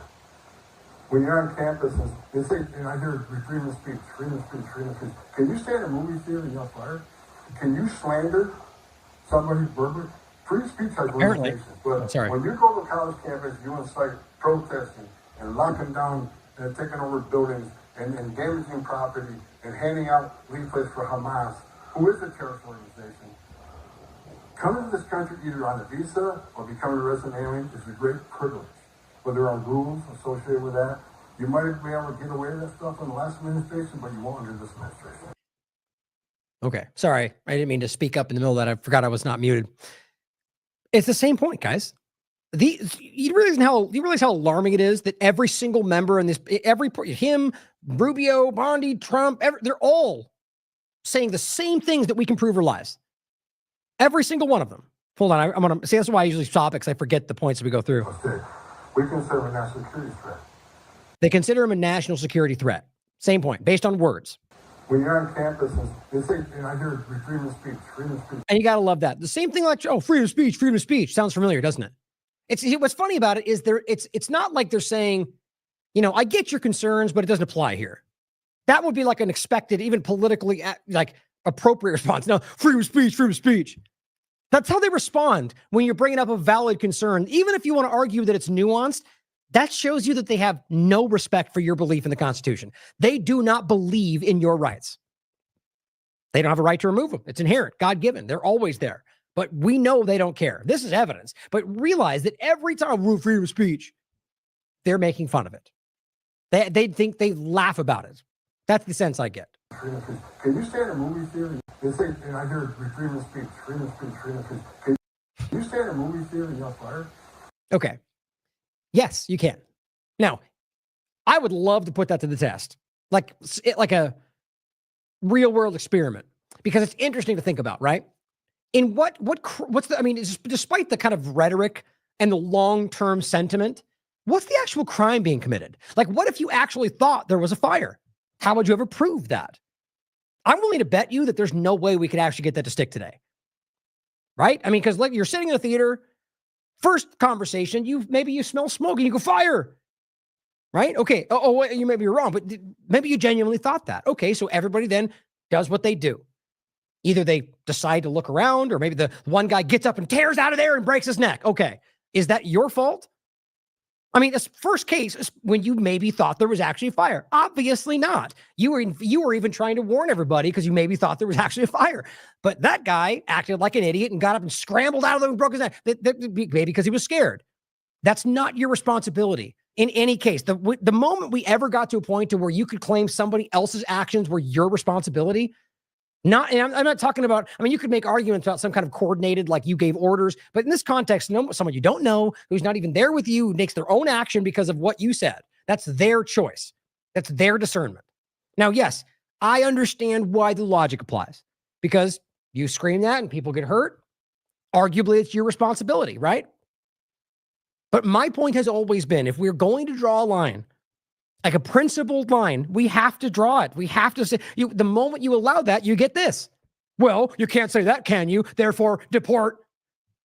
That's crazy. So we draw the principled line and we go, no, you're allowed to say what you want. People are allowed to respond how they want. Crimes apply. If you commit a crime, you get a charge for a crime. If you know what I mean? That's how that has to work.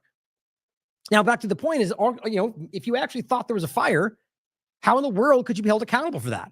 And maybe you didn't. How would they ever know that you didn't actually think there was a fire? So I don't see how you could ever be actually charged with that. Somebody could probably try. People responsible for their own actions. Yes, there is a potential detriment. Yeah, there could be a jerk that does it to scare everybody. But don't you realize there's like 100 examples like that in the world? What about, trying to think of one that's not technically a crime. I was going to say like swatting somebody, but that is a crime, right? Because the point is it's deemed a crime because it's more of a fraud, right? I'm trying to think. My point is there are examples out there where people play practical jokes that potentially cause harm to somebody. My argument is that has always been a stepping stone into removing that from the problem. They don't want to have to deal with your constitutional rights. But this goes even further since we're not even dealing with that. We're dealing with something that wasn't about fire in the theater. This would be like saying that because somebody in the other theater that posted about screaming at a fire, that somehow now you're responsible for violence. You're deported or you're arrested. That's how dumb this is. He's not the one that said anything they're even claiming he said, if they even said it at all. They're just, and then he goes on to make all the same lies. Can you slander somebody verbally? Yeah, you can. And it happens all the damn time. Now, yeah, you could try to sue somebody for it. Do you realize how common, what you're doing is slander. Think about that. What they're all doing is claiming he's a terrorist, Hamas supporting radical. He's none of those things as far as we can tell based on the evidence. So you guys are literally proving your own point backward right now. You're slandering him. Free speech has limitations, but I don't believe it does. when you go to college campus, you incite protesting and locking down. Incite protest. Did you hear what he just said? You see, they like detest your rights. Incite protest? Think about what he just said.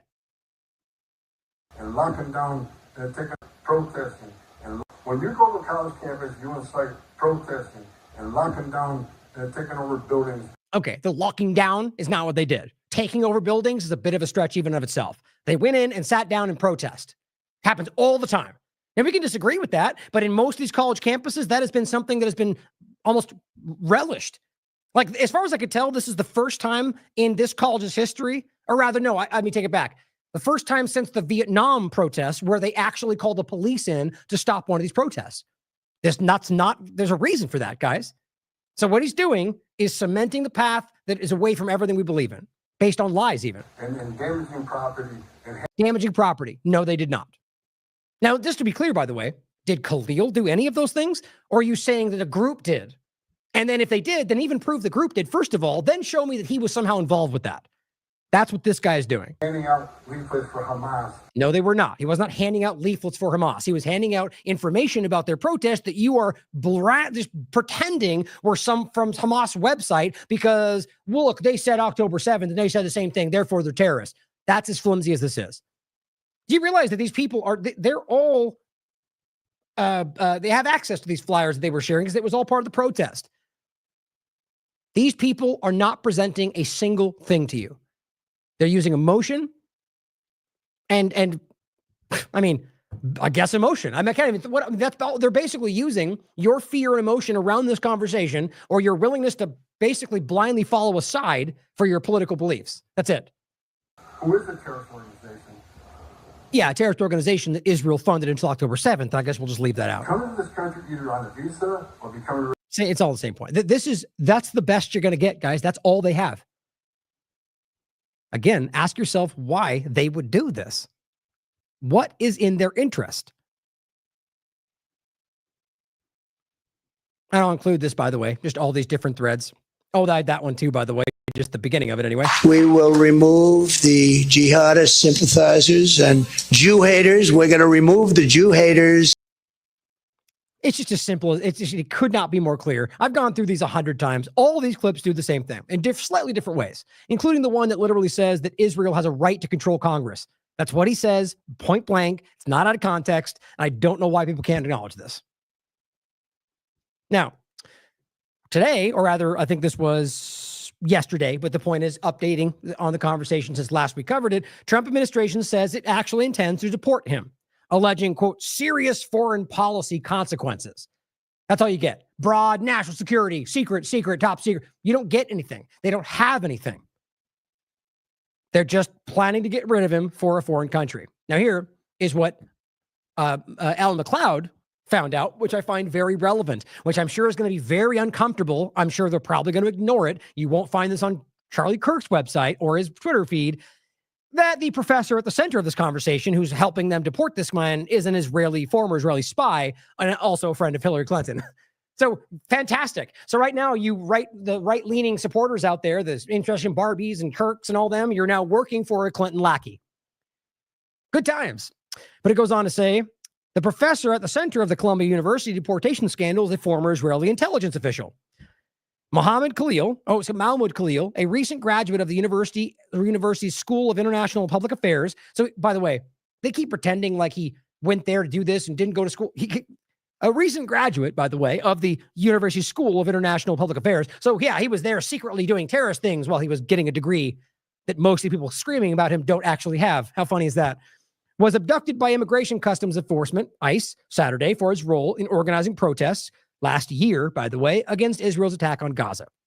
Khalil's dean, Dr. Kieran Yari Milo, head of the School head of the School of International and Public Affairs, is a foreign Israeli military intelligence officer, and official at Israel's mission to the United States. God, I'm sorry. Yeah, I didn't want to mention this, but I don't know what it is about the black. Everyone seems to think that's easier on your eyes. This kills me when it's the black website versus like the white background. The dark versus the light. It's weird. It kills my eyes.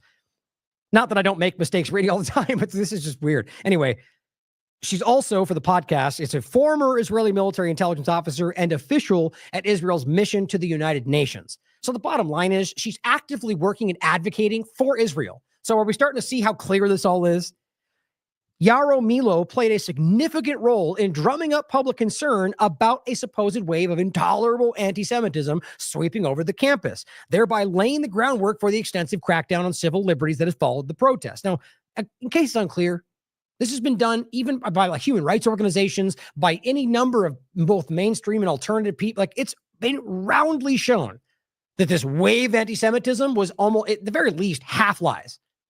And the other half was mostly Palestinian protests and Palestinian flags.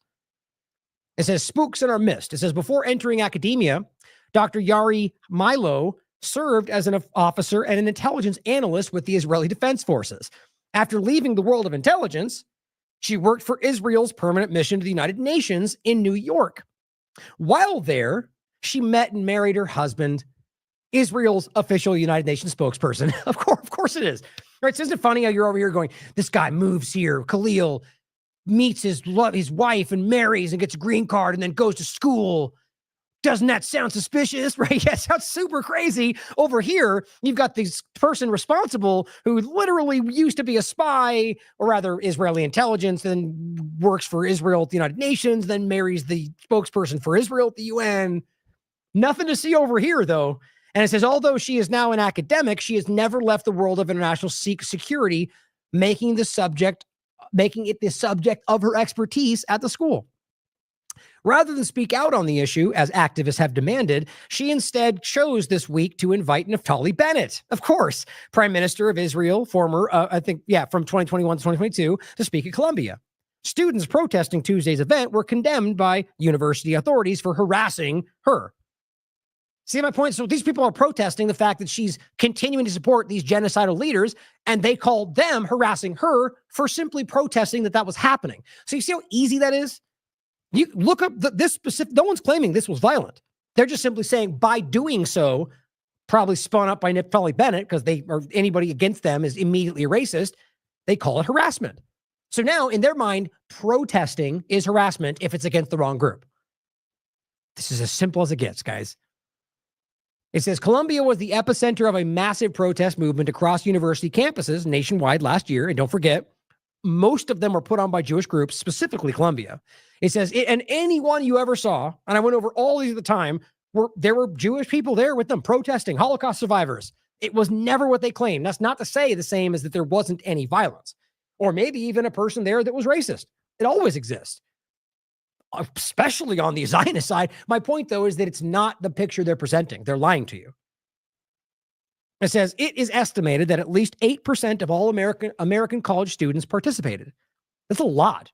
8% of American college students took place in these demonstrations, denouncing the genocidal attack on Gaza and calling on educational institutions to divest from Israel. The response was equally fast in its scale. Well over 3,000 protesters were arrested, including faculty members themselves, all for simply protesting. The nationwide movement began at Columbia on April 17th when a modest Gaza solidarity encampment was established. Protesters were shocked when university president immediately called the New York police.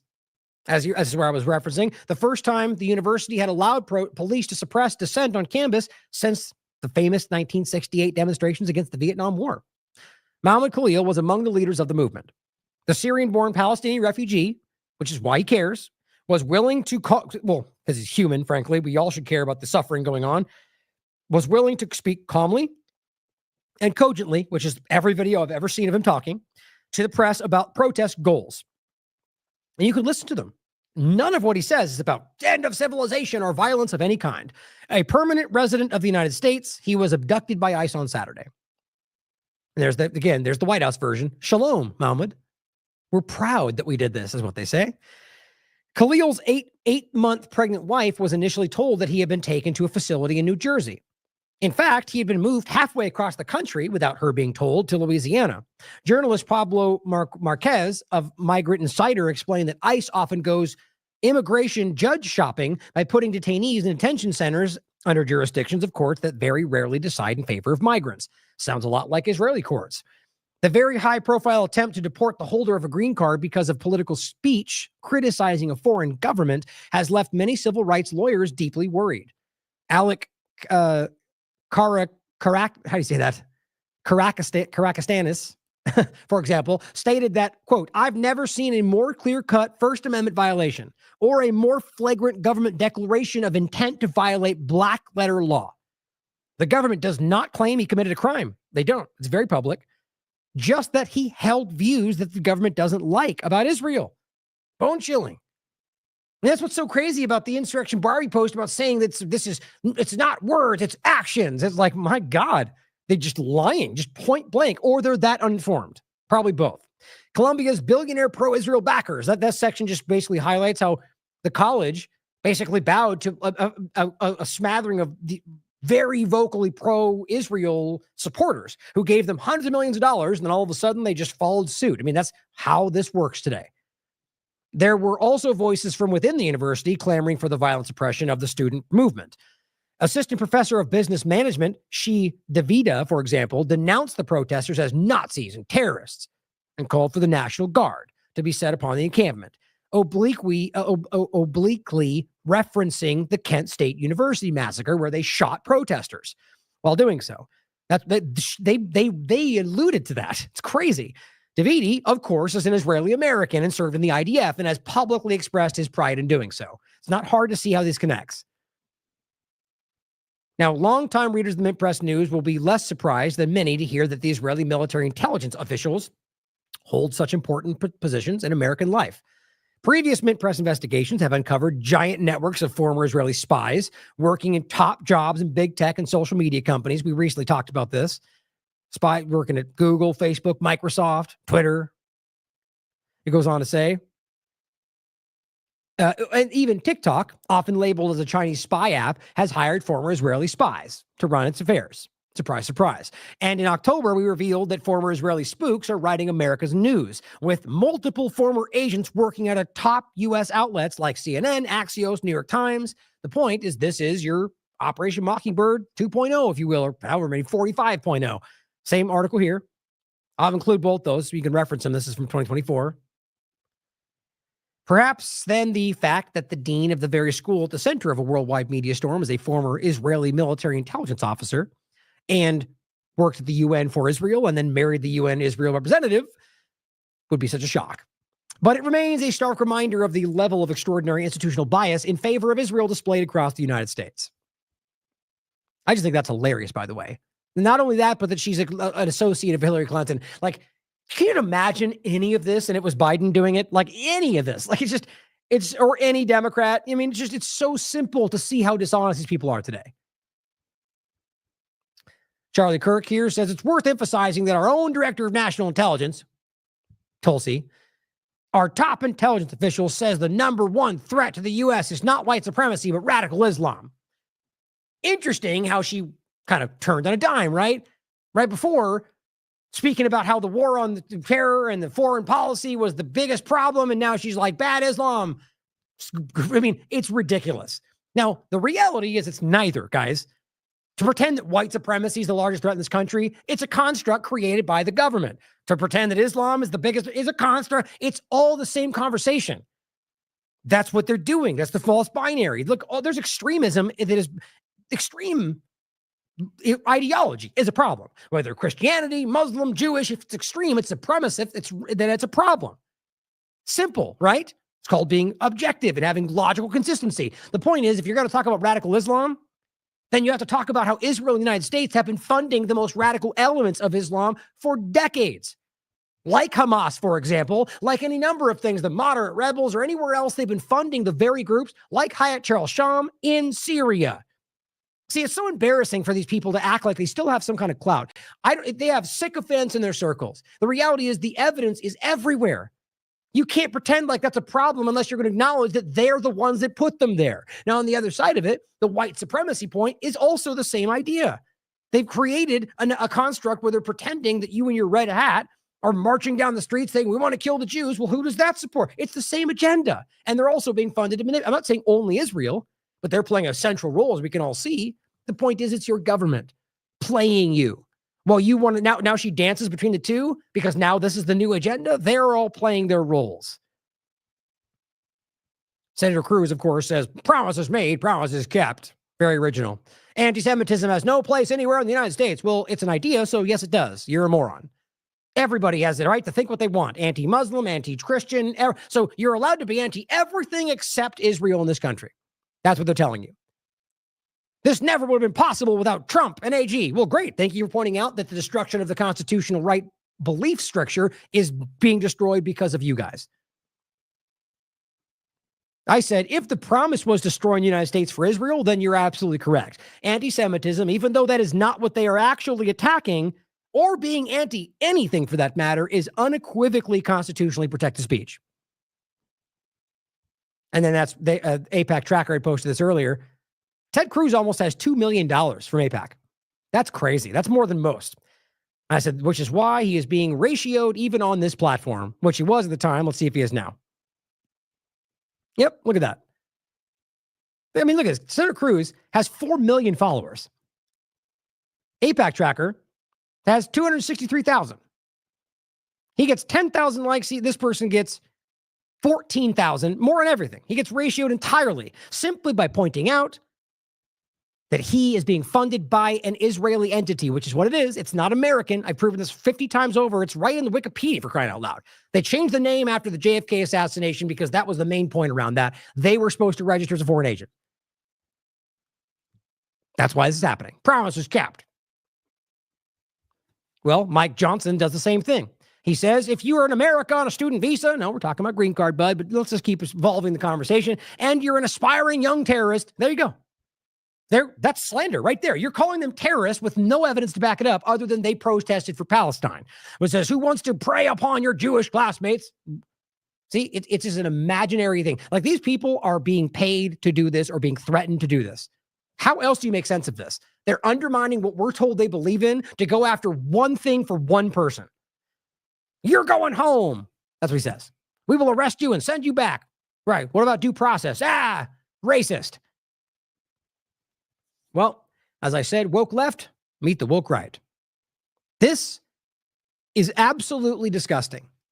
Like this is unparalleled. Well, I shouldn't say that, but the idea that this is being proudly touted, like repeatedly, and even has, I mean, I really have to believe that this is like algorithmic manipulation or bots or whatever, because I don't want to believe that this many people are this disgusting in this country. First of all, Brian Sullivan rightly points out, neither side believes in freedom of speech. Absolutely. That's the main point. It's not about one side or the other. Woke left, woke right, they all are trying to undermine. They're using both to do so. But here's what she said. Here's Laura Loomer. If you are aware of a Muslim student or of Muslim students who are in this country on visas who have participated in pro-Hamas activities, please send me their names. Let's get them deported together. I mean, I actually see. My thing is, it's like I'm trying to think of why this would make sense. I think she's so stupid that she doesn't realize that what she's doing is literally calling out, like, somebody is clearly wanting this from her. But do you not realize that what you're doing is making the case for us? Like, what you just said is insane. Show me Muslim students who are acting constitutionally protected. We'll get rid of them because they're Muslims. What about a Christian one, Laura? Is that one now a problem too? The reality is, clearly, she is aggressively racist towards Muslims. That's very transparent. She almost got booted off this platform for being ridiculously racist. The reality is that Muslim students or any other students clearly can protest what they want. And on top of that, clearly it was a Palestine thing, and she's saying pro-Hamas because they're all ignorant or dishonest. But I just want to really stress how gross that is. Like, bottom of the barrel, like vile, disgusting. That she's trying to clamor people together to witch hunt Muslim students for doing things that she pretends she fights for, constitutionally protected rights. Everybody needs to call these people out. Glenn captions Ryan Grimm. Li Fang says, this level of mass censorship on behalf of Israel is getting insane. I agree. Beyond any other pattern of speech suppression we've seen in modern America. I mean, it's serious, guys. This is insane. It's a huge step. Ryan says, a theater in Miami screened the Oscar-winning No Other Land. It's the one about the Palestinian situation. And now the mayor is moving to end their lease. Right? Glenn says, remember that whole thing about cancel culture or whatever? They don't care, guys. The Loomer, they're cheering this on. It's the same as the libs of TikTok getting people fired for jokes about Trump. These people are the woke right. Now it's becoming shockingly obvious because they're going after free speech blatantly. Whether they just follow the Republican side or they're doing it for Israel, this is irrelevant. They're both doing it for the outcome is the same. So here's Loomer saying, did you know that every single Muslim who has ever served in U.S. Congress has openly supported Islamic jihadist groups? My God.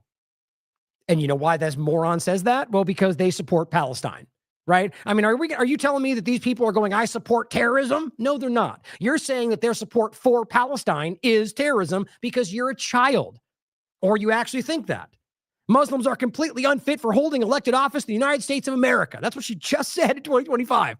Imagine somebody standing up and saying Jewish people are completely unfit for holding office in the United States. Christian people are completely unfit for holding elected office.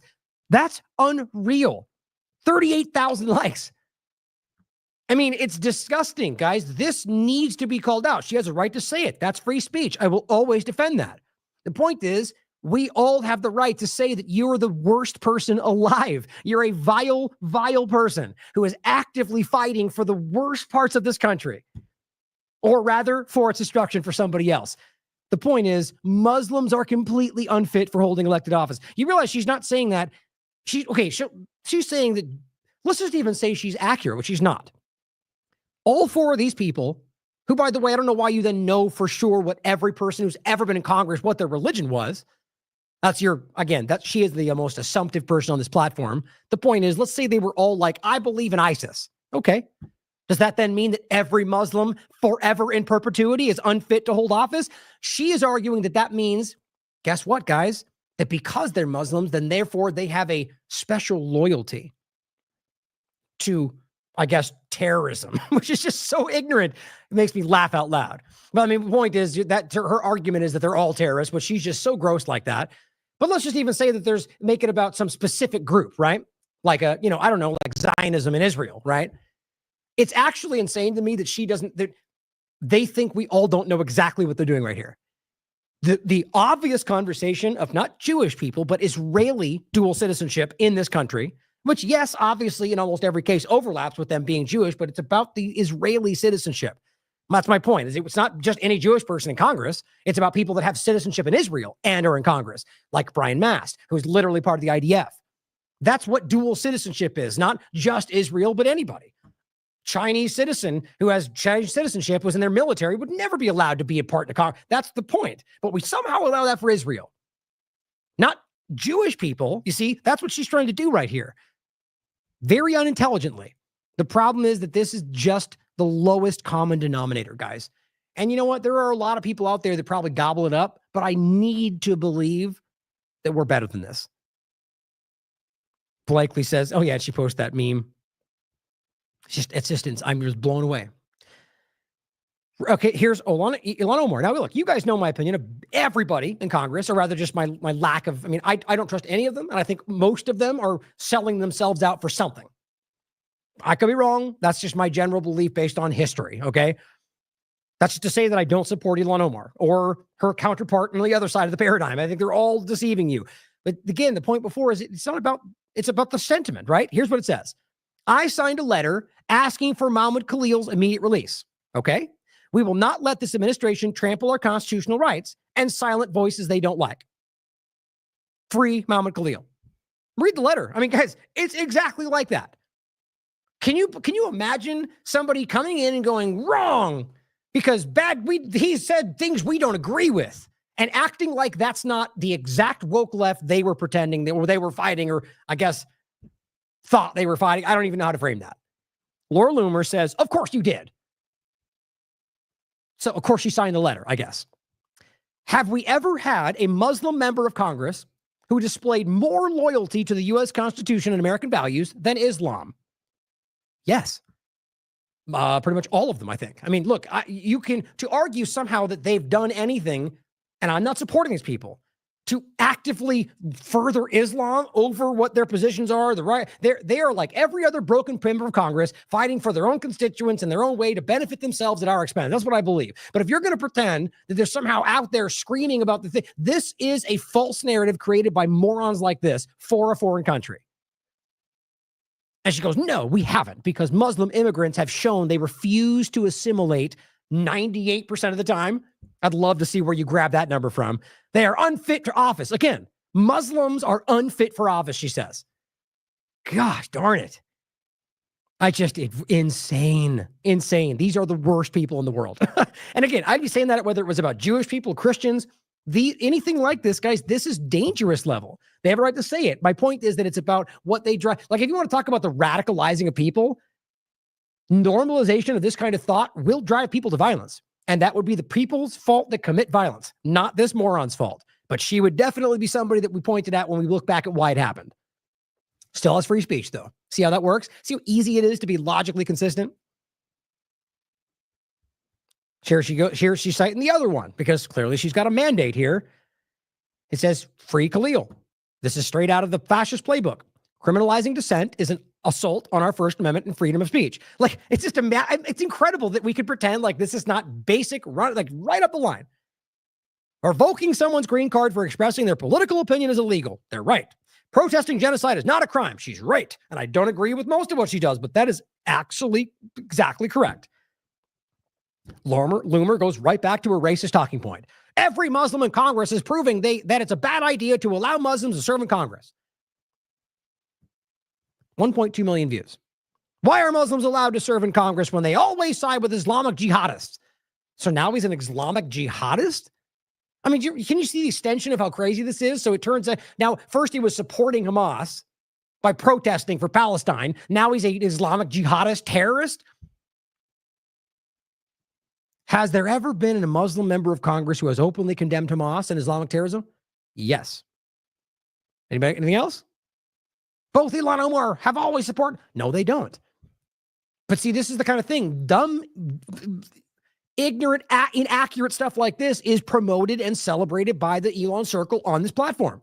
That's why they let her back on, despite many others who did far less, who got booted off and never got let back on. There's a reason, guys. What do you think it is? Here she says, and this is what's so crazy.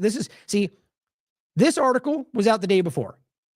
She says, why won't they release the name of Mahmoud Khalil's wife as it was already circulating? Great journalism, Laura. We need to find out who she is. I bet she's more radical than he is. Why doesn't she want to be named, which means she's got something to hide. We need to name her. Guys, this is a child who's been allowed to think they're a journalist, an infant who acts irrationally. Even Candace Owens called her out the other day for doing this.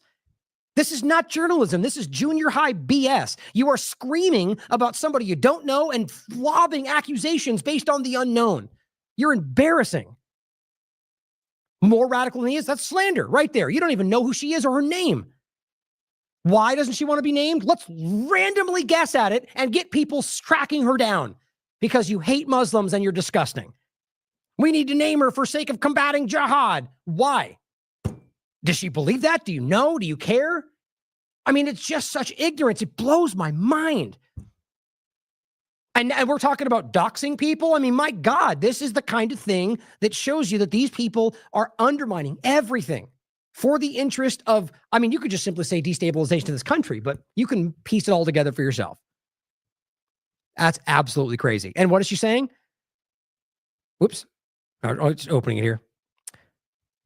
Come on. Says, wife of detained Palestinian Columbia student says she was naive to believe he was safe from arrest. Read it.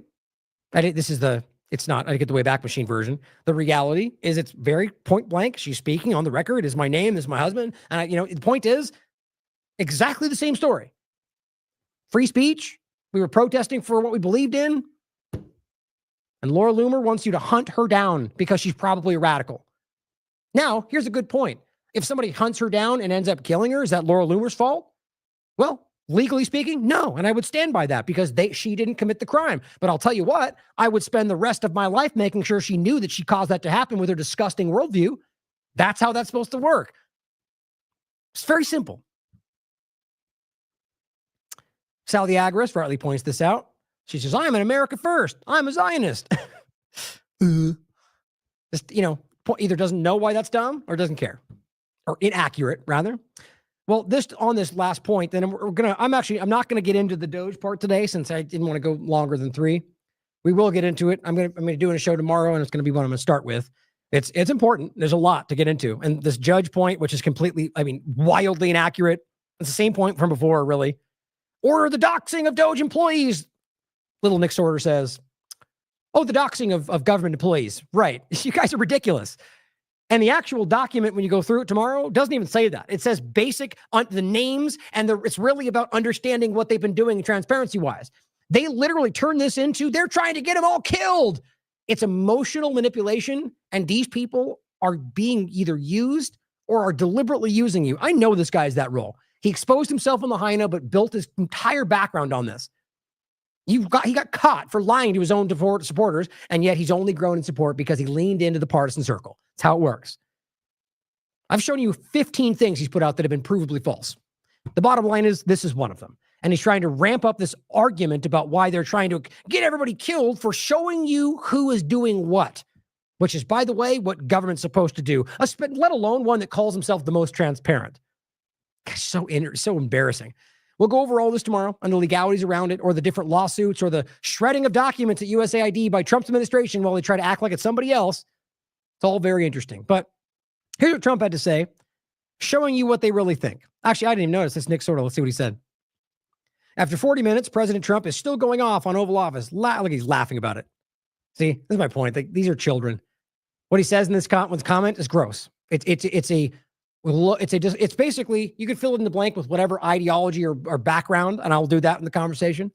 It is lowbrow. It is ignorant. It's racist. You're using a group of people that you pretend you're fighting for in some context to slander somebody else. And in fact, a Jewish person. And even saying that they're not Jewish anymore because they support this. It's insulting to almost everybody in every context, except those that are fighting against all of it, like Zionism. But he goes, what a legend.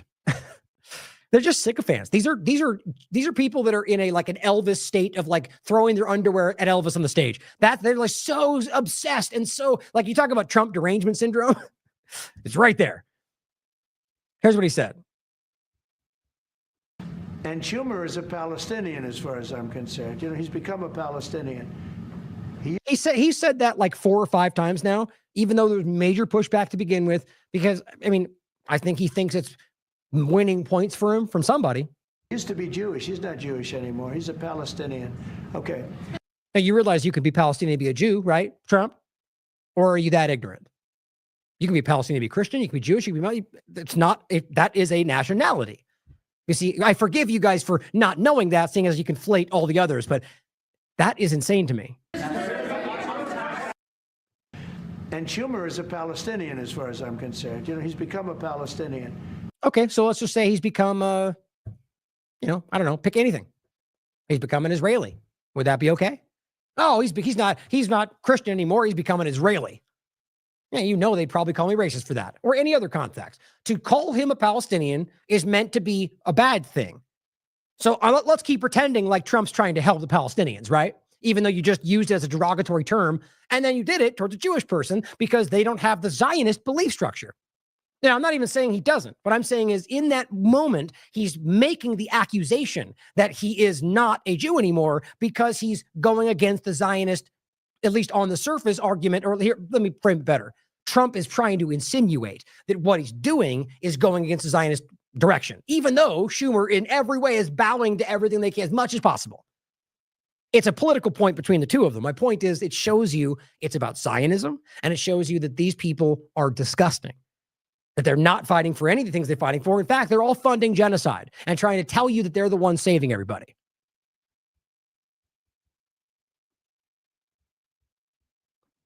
Whatever StreamYard did, they ruined the settings in here. It kills me. Takes extra time. So stupid. So last few points here, guys. Jonathan Greenblatt, of course, just put this out, and they always blank out the comments now. October 8th, apparently, will be released in theaters. I'm willing to bet you they're going to make propaganda videos based on that one day for the rest of their existence, as long as that may be, hopefully short. The point here is, guys, October 8th is meant to go, this is what's happened ever since, and ignore, what's actually happened ever since, which has been the ongoing genocide of all of Palestine. Now, to be clear, what I want politically is a two-state solution, which is what Palestinians have been calling for forever, which is what Israel pretends they want, which has been actively fighting against for their entire existence. To make point about my joke about going away soon, the point is, whatever legally speaking, that is accurate. The only one breaking the law here is Israel. The point, though, is that any real conversation should end with a two-state solution, because not everybody in Israel believes in what they're doing. Not everyone in Palestine. It's obvious. There are families that have been born there that in many cases don't like what's happening in Gaza. I've pointed to it. So then it would be doing the same thing back. And that's even what some Palestinian supporters would argue, which shows you that they have morals. And so at the end of the day, even if we argue legally it should go back to being Palestine, they're going, no, let's make this right and go forward. Just so that's clear, because I said that in passing, and I don't want you to misrepresent that as me being like anti-anything, even though there are things that I'm very anti. The point is, October 8th will be released in theaters Friday, 3/14, and you won't want to miss it. I mean, what do you think this is going to be? This is going to be an attack on Americans speaking out against Israel. It says, this important film delves into the explosion of anti-Semitism across the United States. So now you've got an Israeli-produced propaganda film who's been focusing on Americans fighting against their genocide. And they're going to turn this into, as this look across the face, globalize the Intifada, which, what does that mean? Globalize the resistance against tyranny. The best they can do. Literally, while they're shutting down free speech, while they are attacking your rights, they come out with a film about your rights being attacked from the other side. Even though they're not doing that. They're protesting against Israel's genocide. And the only way they can scare you is to make you think it's some attack on Western civilization. Gee, I wonder where that screenshot came from. Look, I'm honored to be featured. Oh, big surprise. The ADL spy is in there. What a surprise. Ryan Grimm pointing out the contradiction of what this clown ADL Greenblatt was just saying. Drop site, Jewish students rally against ICE at Columbia University. Okay, this is March 11th. So we have an entire group of Jewish people literally protesting to release Mahmoud Khalil. Kind of hard to miss that it's only if you squint your eyes just right and hold up Charlie Kirk's account. Oh my God, look, it's all anti-Semitism. But if you actually look, take 30 seconds to stand back and look, you can see that that's not what's happening. A group of Jewish students have gathered at Columbia University, just like the Jewish groups that put on the original Columbia protests, following the arrest of Palestinian student activist Mahmoud Khalil. They held signs reading, Jews hate ICE, not in our name, Jews hate the ADL. Look at that. Look at the comments, look online, all over. Ben Shapiro types calling them trash and racist and self-hating Jews. Why? Because they don't believe in Zionism. The prominent role Jewish students have played, Ryan Grimm writes, in Columbia protests would complicate the charge that it's a hotbed of anti-Semitism if there was a shred of honesty in our media or our politics. Exactly. On top of that, I was hoping to get some kind of a follow-up on this before I went live, but you guys let me know in the chat. This is today. I saw reports already, but I wanted to see was how Trump and his followers would frame this. I guarantee it's going to be pro-Hamas racism.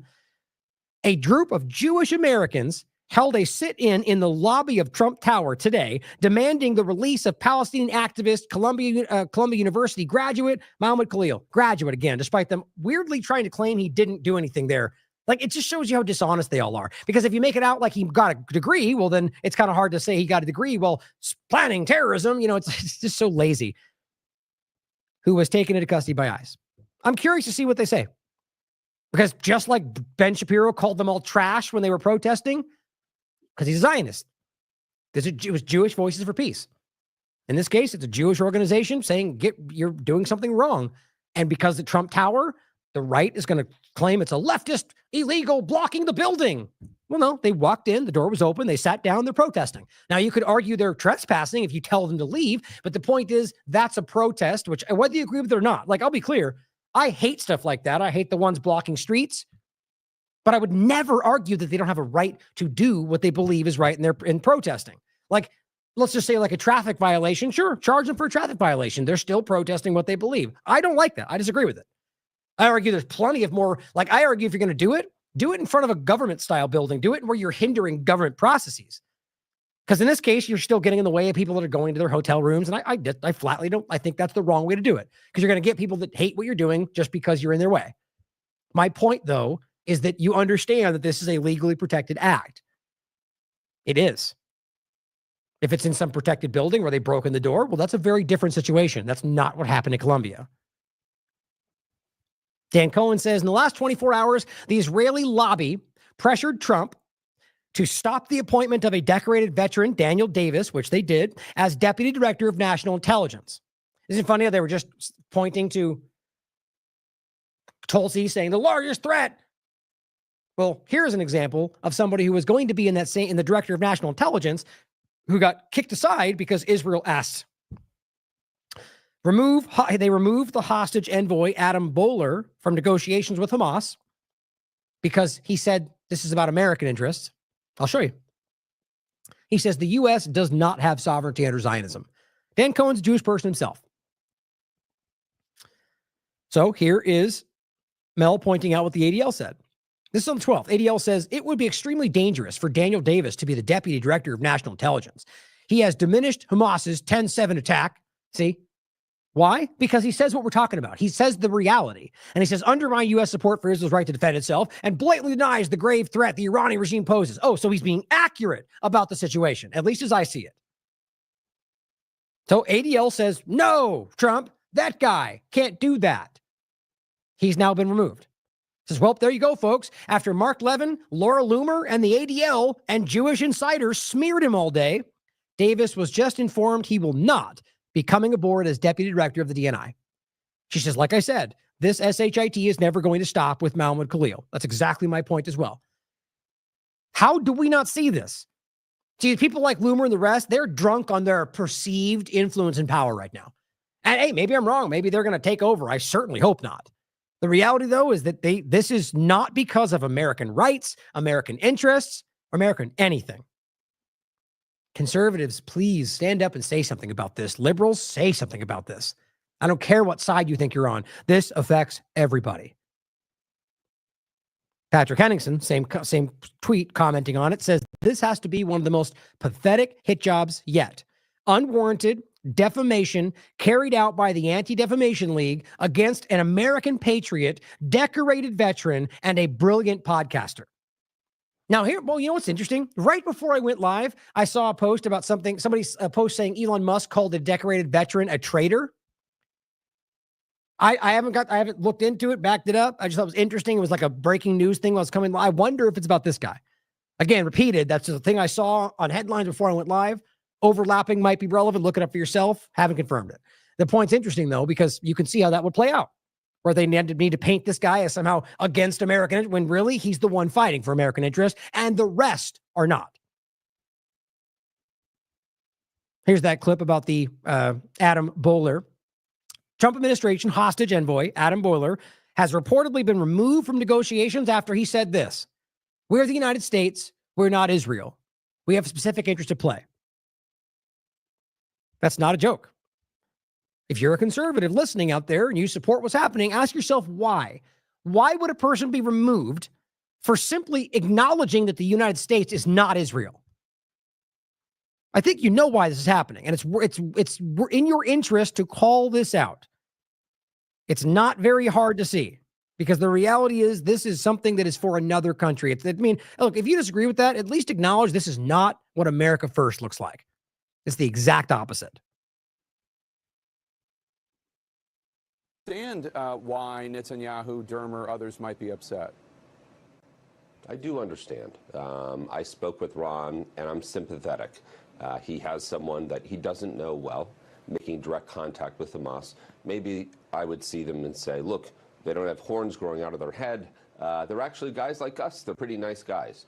So he doesn't know me, and there are big stakes. He lives in a country where if it sets certain precedents, then it will hurt or help a lot of other people. So I understand the consternation and the concern, and I wasn't upset. At the same time, we're the United States. We're not an agent of Israel. We have specific interests at play. And then he was removed. It's just pretty easy to see what's driving the bus, guys. And he actually asked, did the American people elect Donald Trump or Benjamin Netanyahu? Stop Anti-Semitism reports that they're deeply concerned by Kingsley Wilson's appointment as deputy press secretary for the Pentagon. Says she spreads debunked lies that Leo Frank raped a child and framed a black man. He did, and it's very easy to prove. So this is where you get into the whole, they use the blood libel about poisoning the wells. Oh, do they? You mean like this provable story from Moretz that literally shows the military documents where they literally poisoned the wells in 1948? Weird. Blood libel. I mean, guys, this has been happening forever. It's very easy to prove. Now, yes, there's plenty of claims people make. I mean, like, let's, for example, like this moron Loomer claiming about all Muslims are one thing. That's gross, and she's dumb. This is a provable fact that she'd probably call blood libel. The reality is a lot of this, or a lot of what she's doing does exist on both sides of the conversation. What's important to recognize is stuff like this. Stop anti-Semitism, pointing to things you can literally prove and saying that's an example of anti-Semitism is a huge problem. Candace Owens gets attacked for all of this.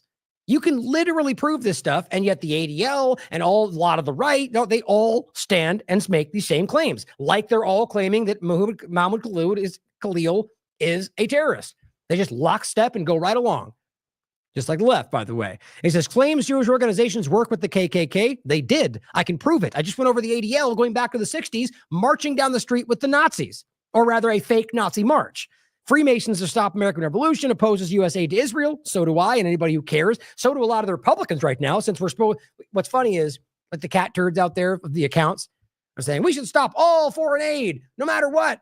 And then anybody that puts that question out, no response. And then you can clearly see the support when it comes to funding Israel in other content. So what they mean is nobody but Israel. It's very clear. Pushes the anti-Semitic replacement theory. See, it's the same point. That, you see, what's the replacement theory stems back to the Rise Above movement marching down Charlottesville. They will not replace them. Okay, that is the Azov movement arm in the United States. It's a provable fact that the FBI acknowledged, the CIA, that is funded by Israel. Oh, that's not even the same point, though, just to point that out. Interesting how clear that is. The real point is about how easily it is to prove that Israel is driving weaponized migration. They're literally publicly talking about it. All these things are ridiculous. Promotes neo-Nazi propaganda. Oh, she does? I'd love to see what you mean by that. But the point is, how does someone in a history of blatant anti-Semitism get a role? This is unacceptable, Pete Hegseth. How much you want to bet that this person gets removed? They're waging they're going after a guy. That's how this works. And they've opened the door. Trump and his team are like, the anti-Semitism weapon is out there. I've never seen it like this. It's always been there, but they are beginning to come after you.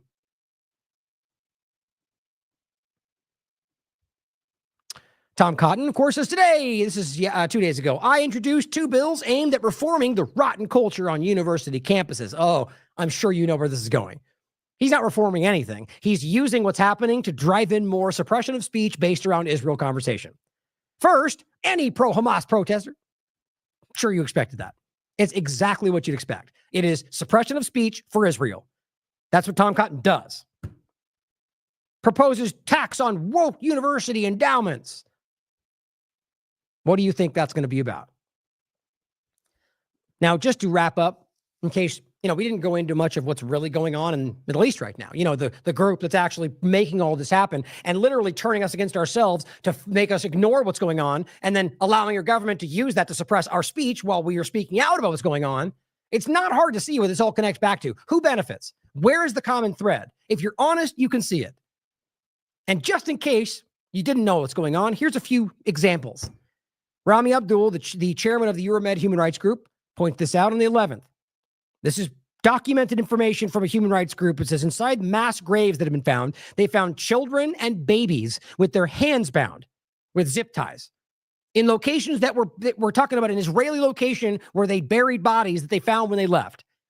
This photo is from 2 mass graves discovered at Nasser Hospital, southern Gaza, in April, after they occupied the area. That's one of the main ones that they used as that location. Remember that many of these we proved they set up as bases inside these hospitals after they were accusing everybody of doing that. During the genocide, the Euromed Human Rights Group documented 130 mass graves of victims of Israeli genocide. Babies, it's just unnerving. Here is a former CIA agent. We just played. I think I actually have both clips. Let me see if I've got that one. I'll play this one first, talking about what's happening now. Amputations while they have them in prison that aren't necessary. So, in other words, chopping their limbs off for torture. Doctors reporting back to the United Nations on the inordinate number of amputations that are taking place among Palestinian prisoners, unnecessary amputations. As soon as October 7th took place, the entire Israeli prison system enacted a new regulation that Palestinians who are incarcerated are not permitted to walk. Meaning, to get from point A to point B, you have to crawl on your hands and knees.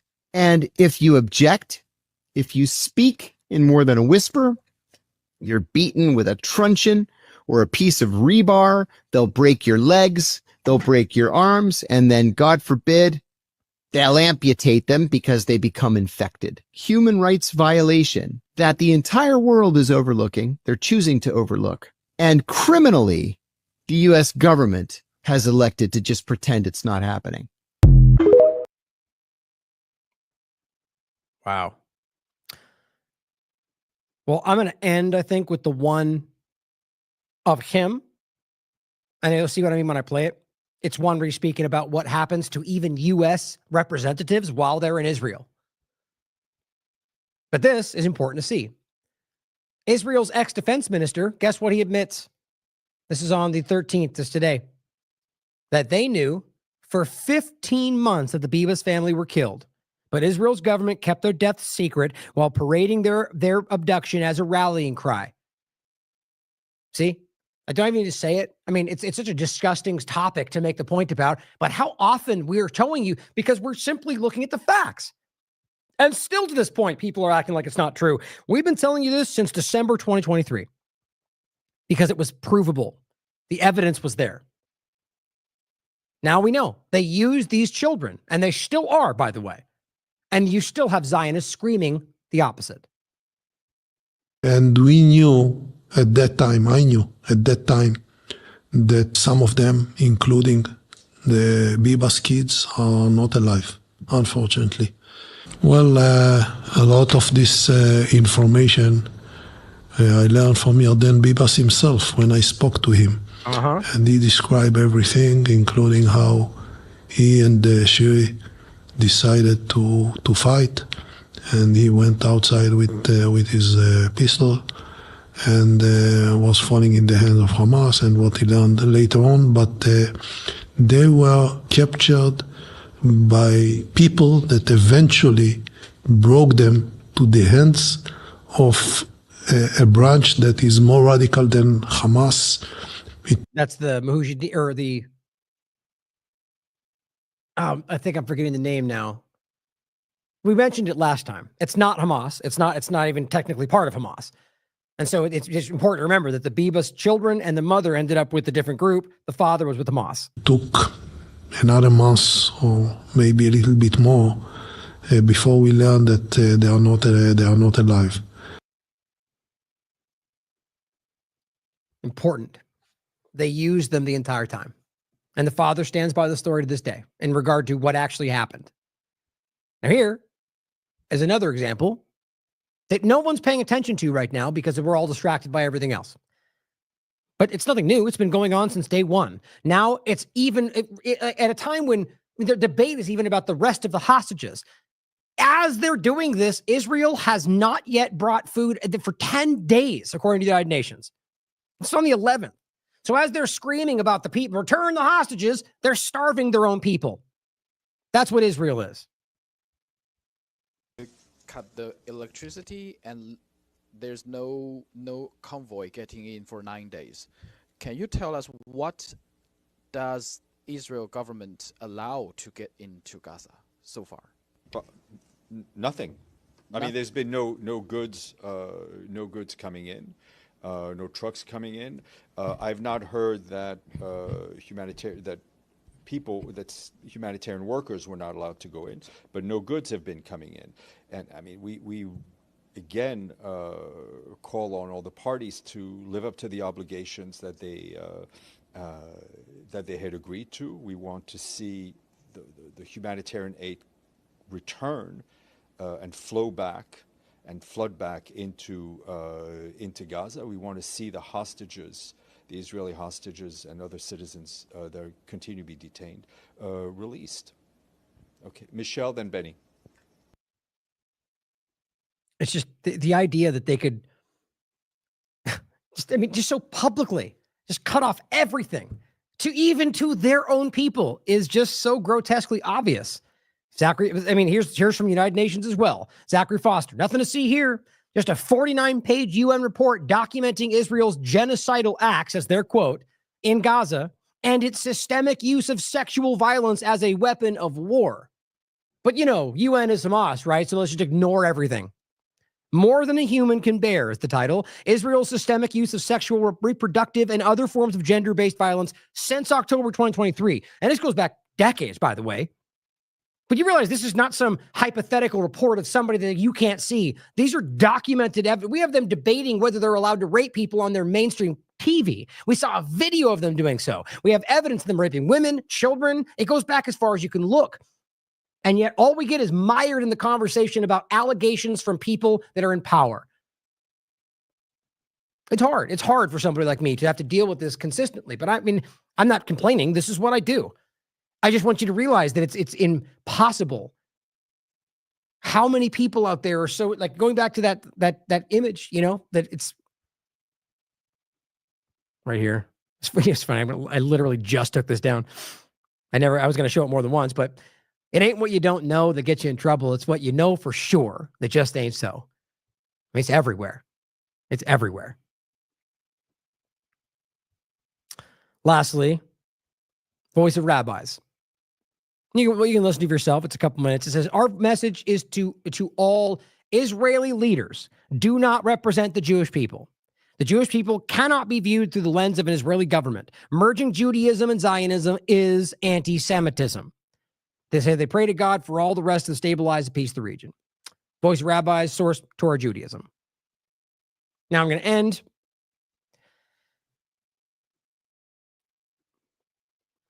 with that clip of John Kiraku telling you what U.S. representatives who are there on behalf of the U.S. government, how they get treated by the Israeli apparatus.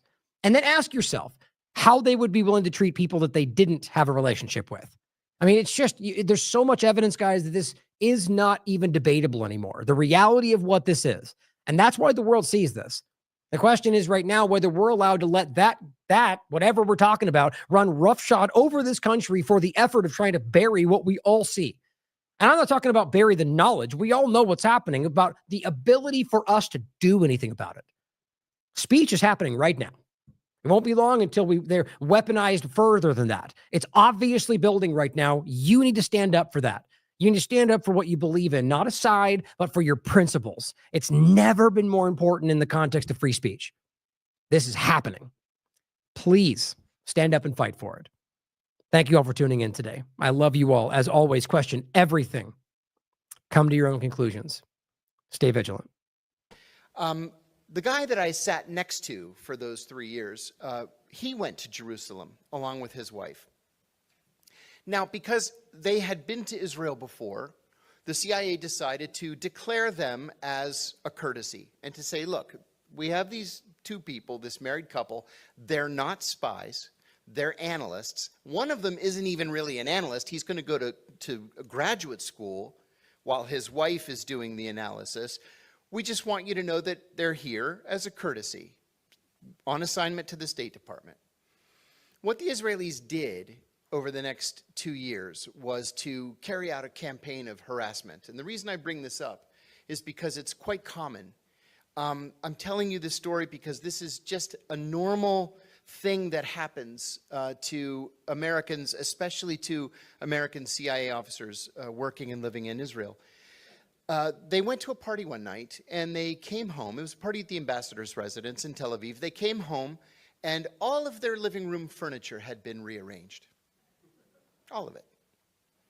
So the message was, we can come into your house anytime we want, and there's nothing you can do about it. Okay, that's aggravating a little bit, but no damage done. The next time they went out, they came home and someone had defecated in all of the toilets in their house. They had four bathroom house, and people had gone to the bathroom in all 4 of the toilets and left it unflushed. So another not very nice message that we can harass you anytime we want. The third time it happened, they came home and their dog was yelping and laying on the floor of the kitchen. Someone had cut its tail off and then wrapped it in gauze and tape. And the fourth time it happened to them, they had done their Christmas shopping. They had a tree up in the living room, and they had gone to the ambassador's Christmas party. And when they came back, all of the presents were gone. All of them. $1,000 worth of Christmas presents.